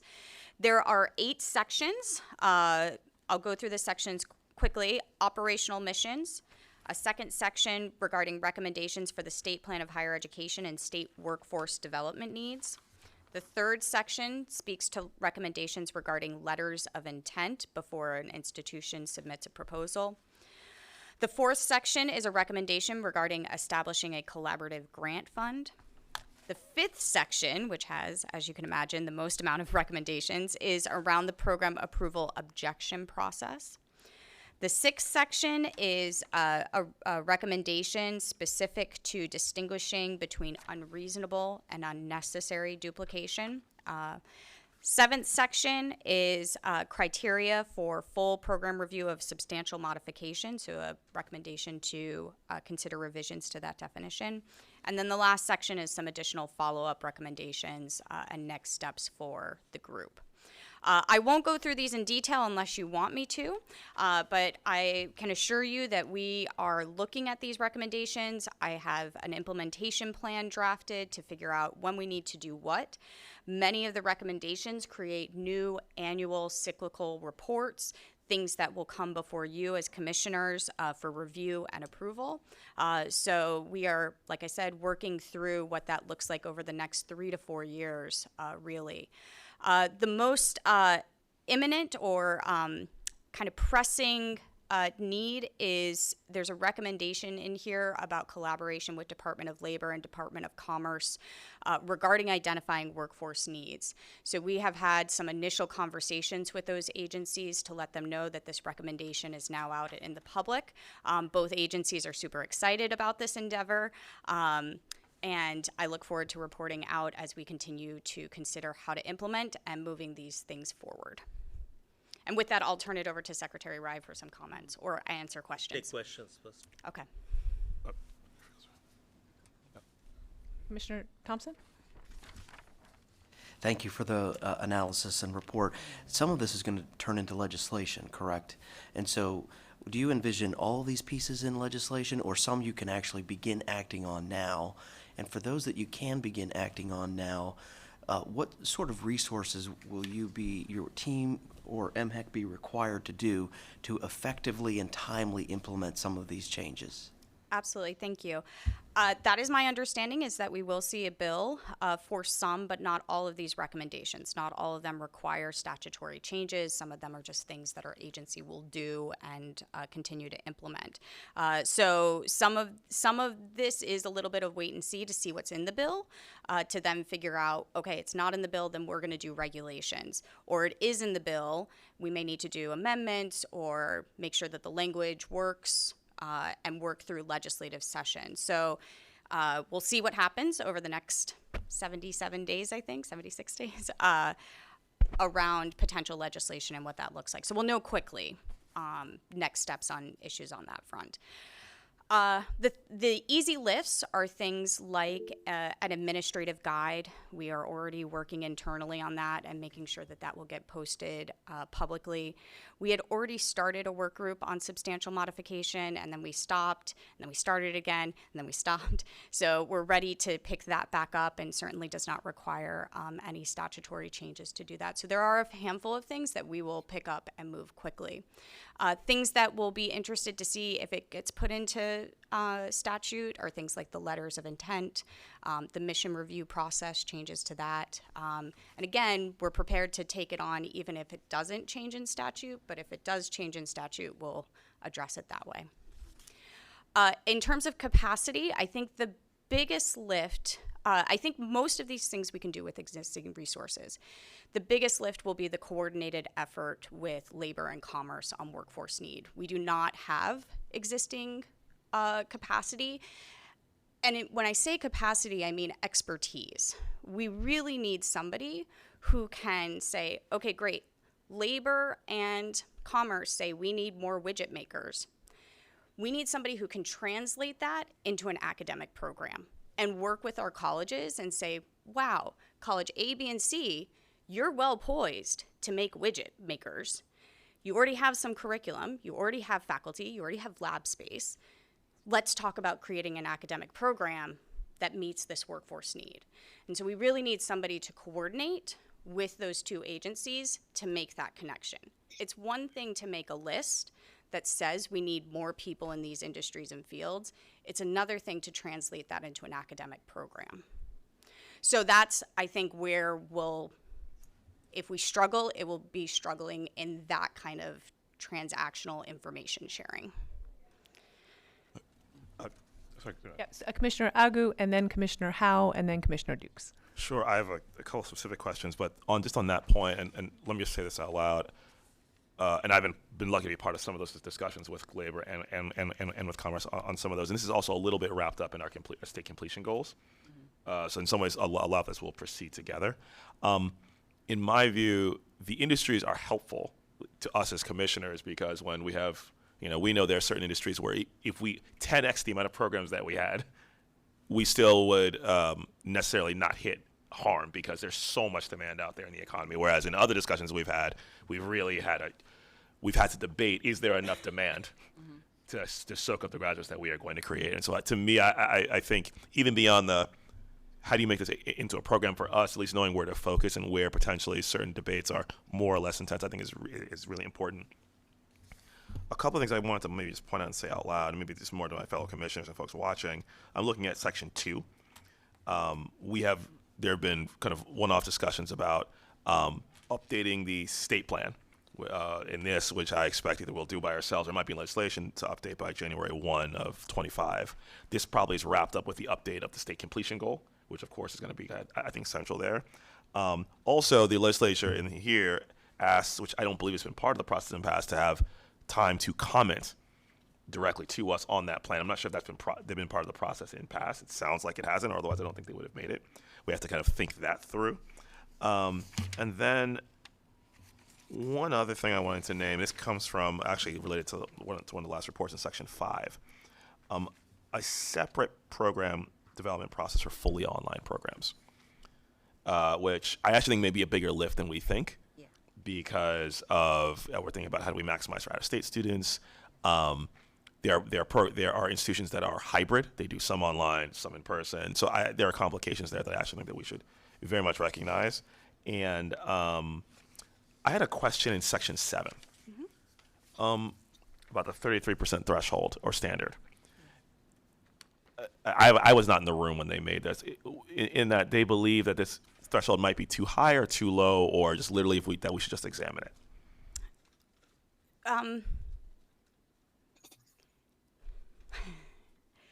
I don't know if the work group had an opinion necessarily on the definition itself. I think the answer is they wanted us to examine it.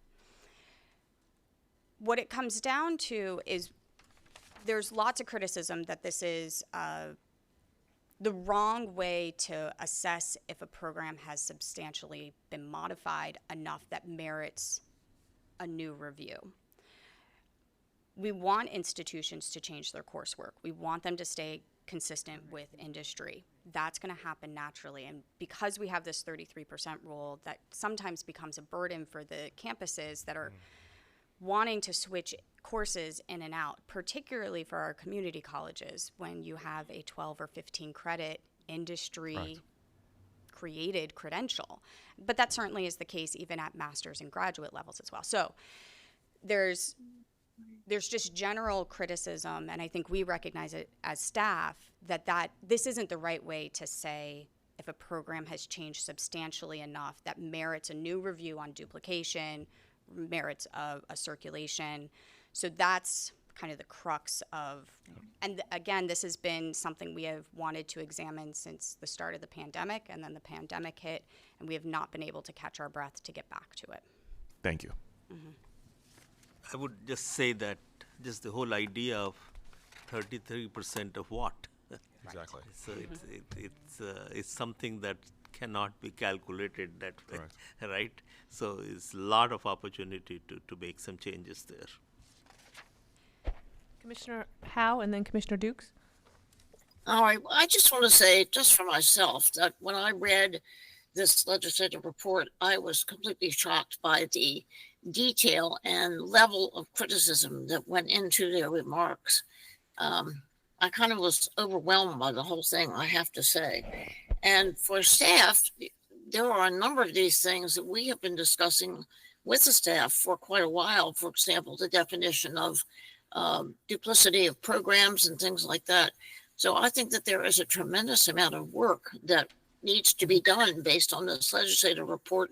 And I will be anxious to see, with all of the budget problems facing the legislature, how much attention is really going to be given to what we need to get from the legislature. That's just a comment. Commissioner Dukes? No, my comments actually were articulated by the vice chair, so I'll stand down for now. Great. Any other questions? Dr. Rai, did you want to make some comments? Yes. First I want to begin by thanking work group co-chairs, Delegate Smith and Senator King, for their leadership and their unwavering support to this very important work. Under their leadership, as you know, 23 recommendations have been approved. I also want to extend gratitude to everyone that has contributed to this report and recommendations, including the legislative staff, Michelle Lambert and Stacy Goodman. Improving the academic program review process has been a top priority of mine since arriving at Mhec last May, I believe. Yeah. And, until May, I was on the other side of this process. Now I find myself on this side. So I think that from both of those vantage points, I see opportunities for improvement. Certainly, we fully support these recommendations, but we also believe that these recommendations are necessary but not sufficient for what needs to be done. So as an agency, we are committed to bring further equity, transparency, and efficiency into this process. So we will look at continuous improvement. We will implement these recommendations in a very timely manner, and then we'll continue to reform the process, collaborating with all institutions and all the stakeholders, and making sure we have the best possible academic program approval process, so that Marylanders have access to high quality programs and lift up all Maryland institutions, particularly those that have been historically disadvantaged. So we look forward to these recommendations and next phase of this work. Thank you. Thank you, Dr. Rai. I would just add, as I mentioned at the beginning of the meeting, that this was a very collaborative process. Each of the segments of higher institution, four-year colleges, two-year colleges, the Mhec leadership team, and of course the legislature were involved in these detailed 23 recommendations. And our expectation is that our partners, both in the legislature and in the higher education community, both 2-year and 4-year colleges, will continue to work with Mhec, which is the agency tasked with implementing these recommendations along with the legislature. But that this is very much a collaborative process. I also want to note that, as has been stated earlier, a lot of the recommendations are items that the agency was already working on and was interrupted by COVID, or for some of us new commissioners who have only been here 6 or 7 months, we already were starting to implement or had ideas about doing. So I think that it's very welcome feedback.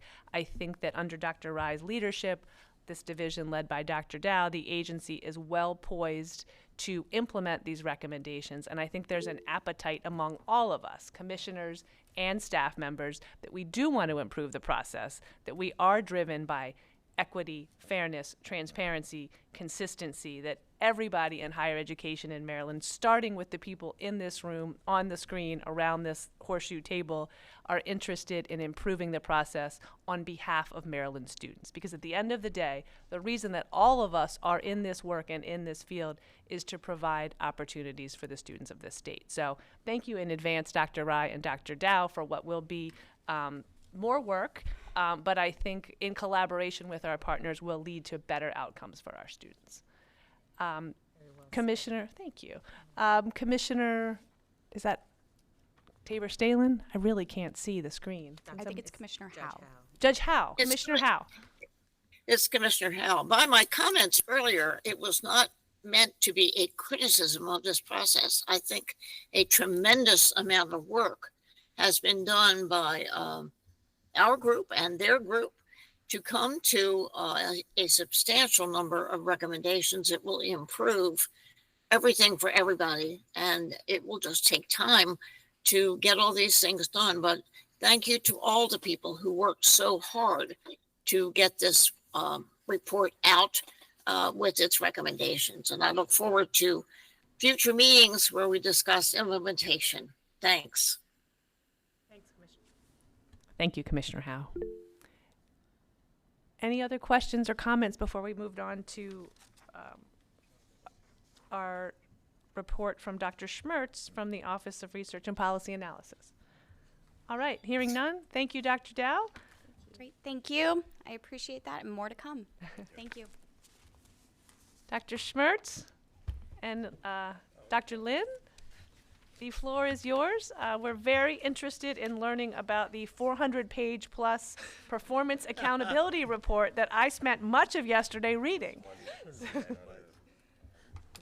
you can offer suggestions.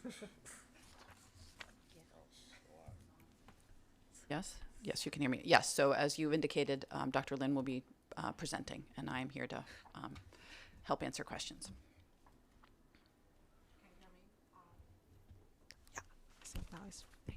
Okay, hello everyone. Thank you for having me here, and thank you, Chair, and thank you, Secretary Rai, and thank you, Commissioners. And so my name is Yuxin Lin. I'm Associate Director of the Research and Policy Analysis. So here I present you today the 2023 Performance Accountability Report. So as you mentioned, it's a 400-page report, which is really bunky, but most of them are the institution's submission. And so in front of you, you have a 18-page short version of the report. So that is our Mhec institutional assessment report. So I will refer to the report frequently in my presentation because some of my graphs and charts might be small to be able to see. So I will refer that in your report. So if you want to take a closer look, and feel free to do that. We would ask, correct me if I'm wrong, that we save questions for the end? Yes, please. Yes, we're welcoming any questions, and please save the questions in the end. So before I start my presentation, so I want to give you some background and context about Performance Accountability Report and its framework. So Performance Accountability Report, or PAR, is an important mechanism by which public colleges and universities in Maryland are held accountable. and institutions in this report established and maintain performance standards, and so they can meet the institutional and statewide higher education goals. And in the report, they assessed the key metrics, and they also set the benchmarks toward the respective key metrics, and also they evaluate the progress they made toward they make toward to meeting the benchmarks.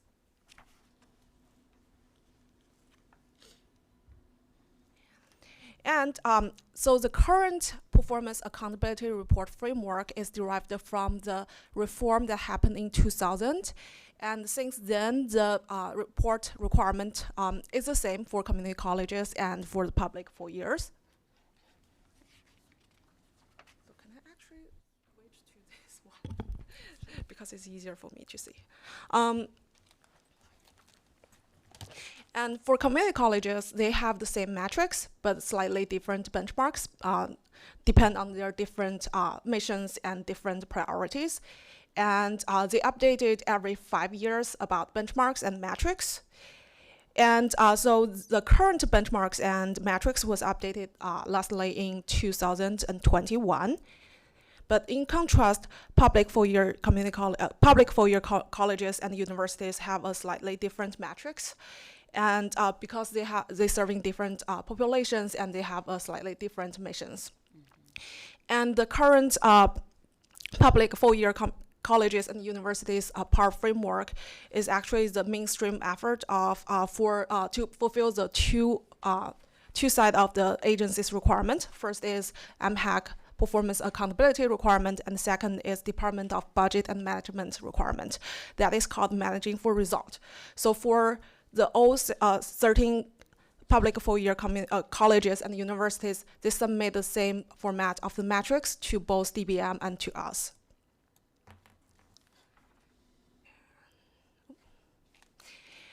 And here is the brief summary of the performance accountability cycle. And so every year, spring and summer, Mhec issues guidelines on reporting for the upcoming cycle. And then in the summer and fall, institutions submit narratives reports to Mhec.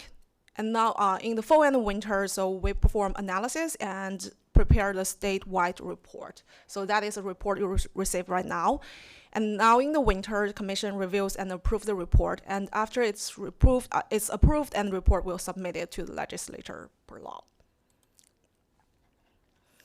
And so, so the report actually have the three important components. So first is the summary of the key indicators and how did the enrollment, retention, and completion outcomes evolve over time.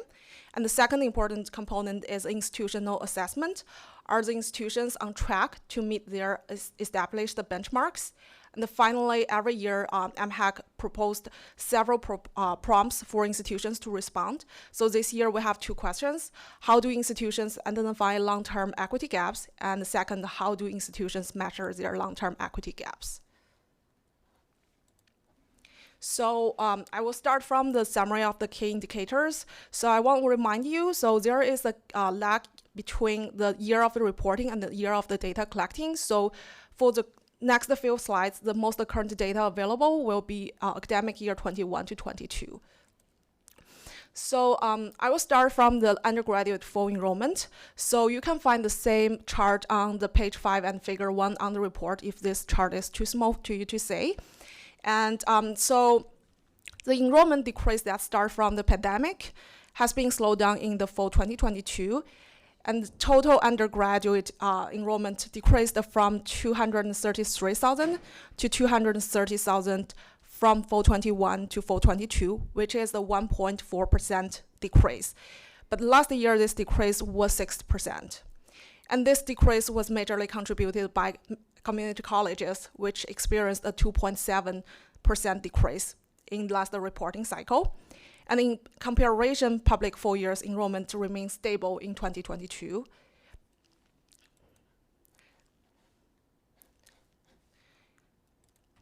Okay. But there are some bright side about undergraduate enrollment. So this chart you can find similarly on page 5, figure 2. So that is undergraduate enrollment disaggregated by race and ethnicity.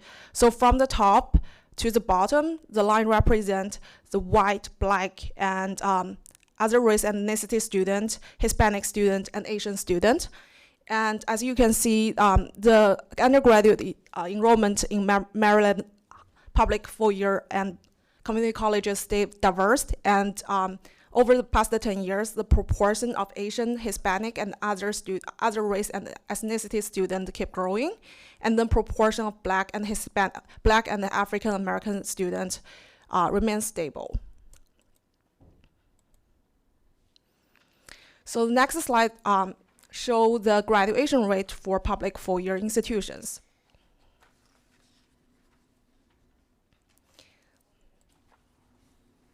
So you can find the same figure on page 8 and figure 5.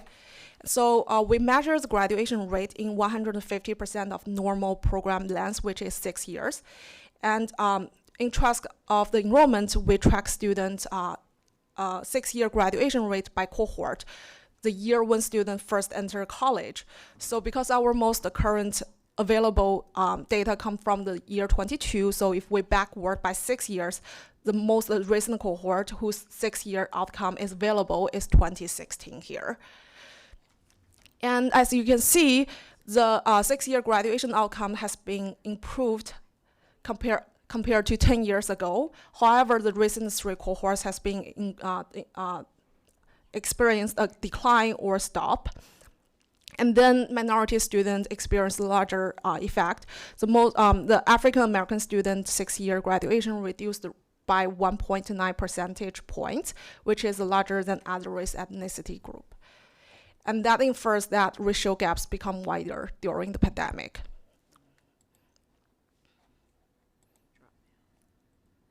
Next slide is a graduation and transfer rate for community colleges. So similarly, we track graduation rate and transfer rate by 150% of the normal program time, which is 3 years for community colleges. And similarly, we observe that graduation and transfer rate has been improved a lot compared to 10 years ago, or 10 cohorts ago. But recently, in the recent 3 cohorts, the student experienced a stop or decline in their graduation and transfer rate. And African American student, again, was down by 1.9 percentage point, and which is the largest impact. And now I'm going to summarize the institutional assessment. So again, the institutional assessment summarizes the key performance metrics they established and compare that to the benchmarks. And you can find the detailed analysis in page 10 to 12. And I will start from the public four-year institutions. And again, the public four-year institutions have different metrics because they serve different students and have different missions. So there are no 2 institutions shares exactly same metrics, but I will select some of the metrics that reported by most of the institutions and show you the result. So start from the access. So in general, public four-year institution. So in general, public four-year institution meet or on track to meet the goals on access. So as the last slide shows, the undergraduate enrollment for public four-year institutions remains stable and merely decreased by 0.4% in this reporting cycle. 11 institutions report measure on enrollment for minority economically disadvantaged students or enrollment of Pell Grant recipients, and 10 of them meet or on track to meet the goals.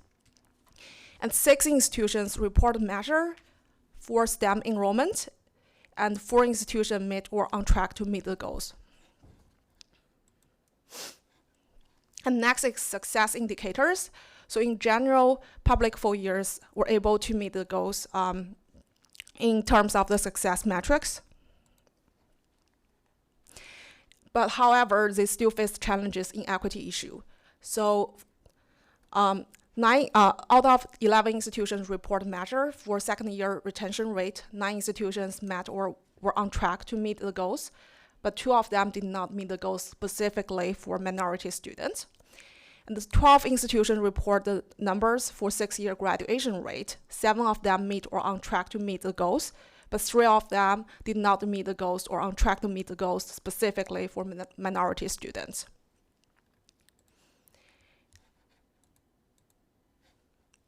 So next is innovation indicators. So for innovation, we evaluate the institutional effort on improving innovation this year by measuring their licensure exam pass rate.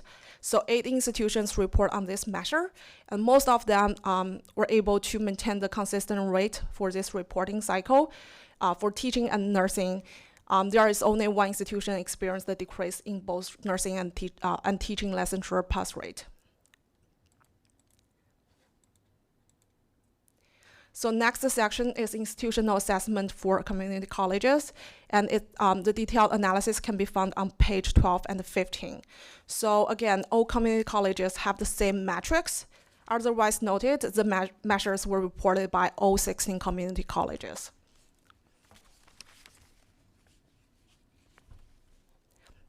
So success indicators, so community colleges still face challenges in enrollment. So as the previous slide shows, their credit enrollment decreased by 2.7% in last reporting cycle. Different from public four-year institutions, community colleges also serve an important role in provide all kinds of non-credit enrollment programs. And last reporting cycle, non-credit enrollment increased in community colleges, but fell behind the benchmarks. 13 of them missed the goals for the non-credit enrollment. So another indicators that can reflect the challenges they faced in enrollment and access is market share. So market share is basically a ratio, the proportion of enrollment contributed by community colleges, public four-years, and independent institutions. So in this reporting cycle, 11 community colleges report they experienced a decline for the market share of the first-time and full-time student, and 13 community colleges report they have decrease in the market share for recent high school graduates. But there are some bright side on the enrollment, that is, community colleges strengthen their relationship with their local high schools. So in high school student enrollment, they experienced the increase in this year. So that is actually the reflection of the dual enrollment and early middle college student. And 13 of them meet the goals or on track to meet goals for high school enrollment.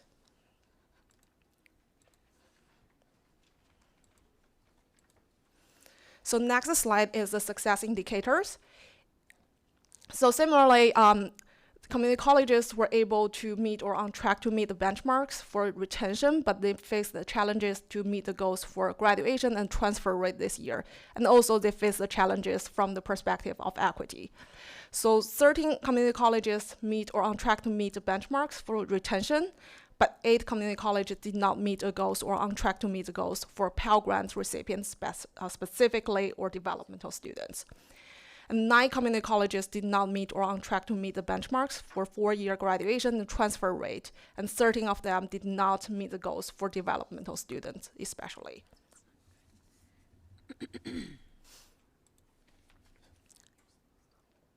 So next is innovation. So for community colleges, we measure their innovation from 2 sides. First is their employment after graduation, and second is a licensure exam pass rate.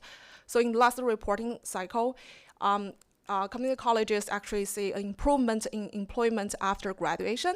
For example, 15 community colleges experienced an increase in employment rate within 1 year of graduation. And community colleges still serve as an important role in economic mobility. Student income 3 years after graduation is almost 3 times higher than what they can earn before enrollment. However, they face the challenges in maintaining their licensure exam pass rate. So in the reporting cycle, 11 institutions experienced a decline in the pass rate, and 10 of them missed the goals or are not on track to meet the goals for licensure exam pass rate. And the final component of this report and presentation is the responses to Mhec prompts. And you can find the detailed answers and questions on page 15 to page 18. So this year we asked 2 questions, and we asked several small questions under each question. So first is identifying long-term equity gaps. So first question is, what are the largest long-term equity gaps that existed in student access, success, and innovation in your institution? Please note the long-term equity gaps refer to the inequities that existed long before the COVID-19 pandemic and persisted over years. And second is, how are these equity gaps uncovered, discovered, identified at your institution, and how are they shared with your community? And the final question is, what interventions have been implemented to eliminate these gaps? And we have another set of questions. That is how you measure the equity gaps in your institution. So first, the small question is, how has your institution used to disaggregated data to identify equity gaps in students' educational opportunities and outcomes? And second one is, what stakeholders' engagement, such as students, faculty, staff, etc., is used to collect and review this data? And the final question is, does your institution set goals, benchmarks in regard to the elimination of the equity gaps? If so, what steps does your institution take to ensure accountability in meeting the established goals and benchmarks of the equity?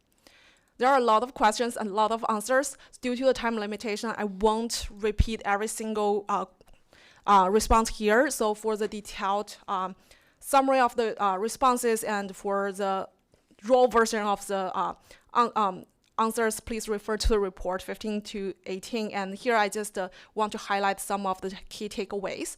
So first, it is commonly mentioned that gaps in student success for racially or socioeconomically underrepresented students is the gaps that they experience the most. And those gaps are usually identified by disaggregated data and the campus climate surveys. And the Office of Institutional Research usually play a central role in collecting and disseminating the data.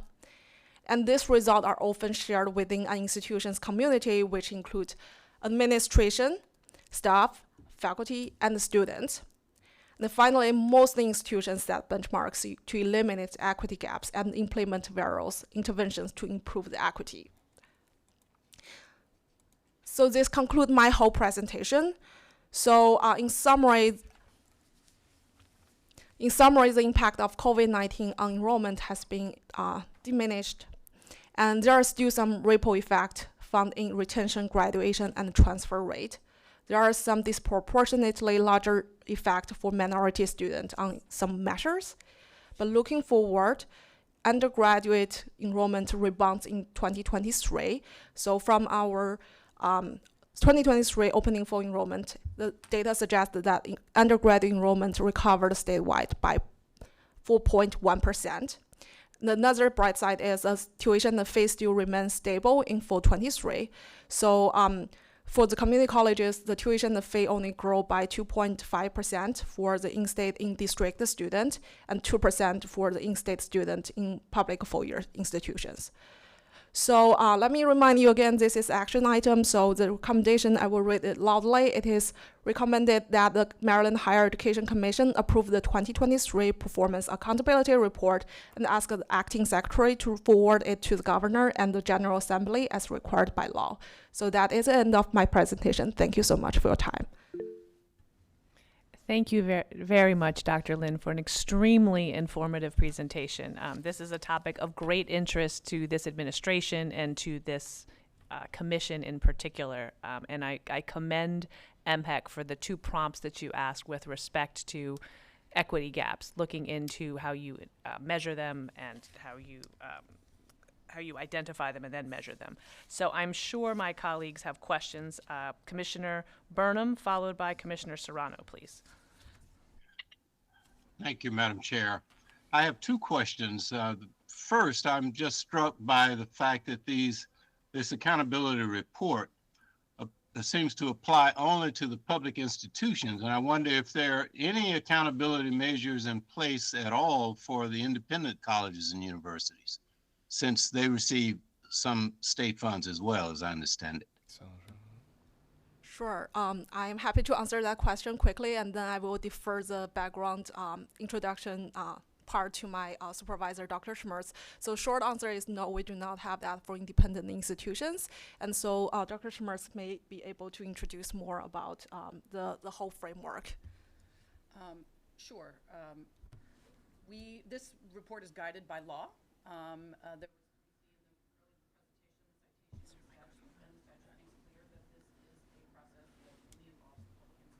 Sorry, you faded out. We can't hear you now. How about now? Yes. Much better. Okay.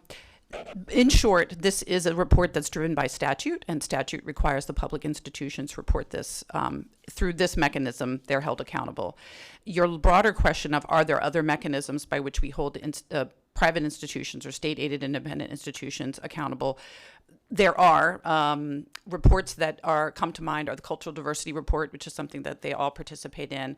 But these kinds of metrics, this report is really solely dedicated by law for the publics only. All right, thank you.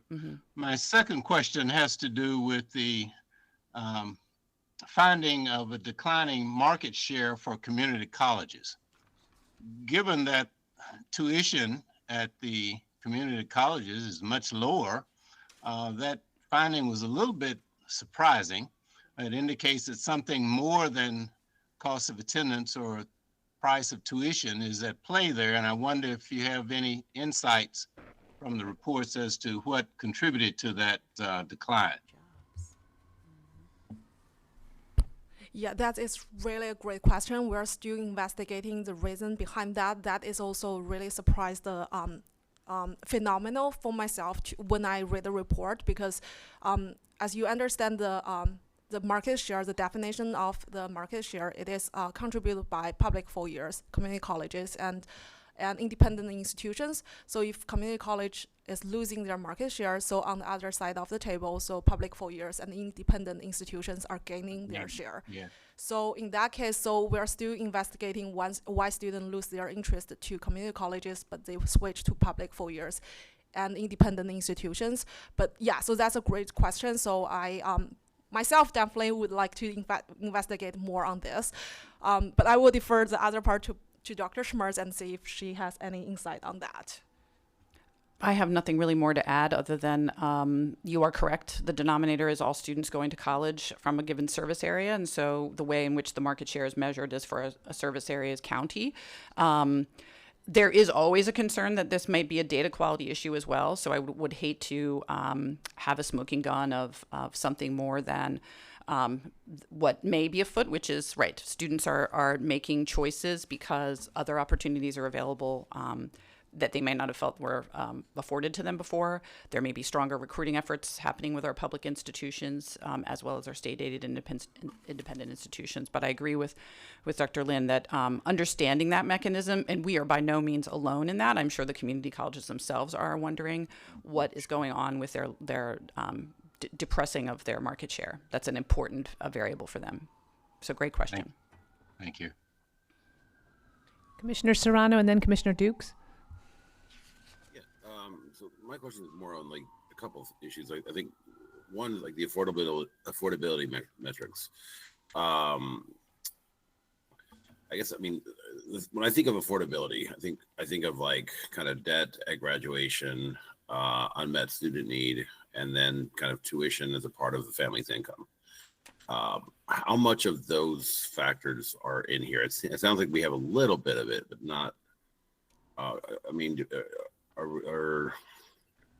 and is there an opportunity to include that within, like, if we're serious about looking at affordability metrics and we're trying to measure that from institution to institution, how much room is there to include other metrics that we might not be capturing now in the future?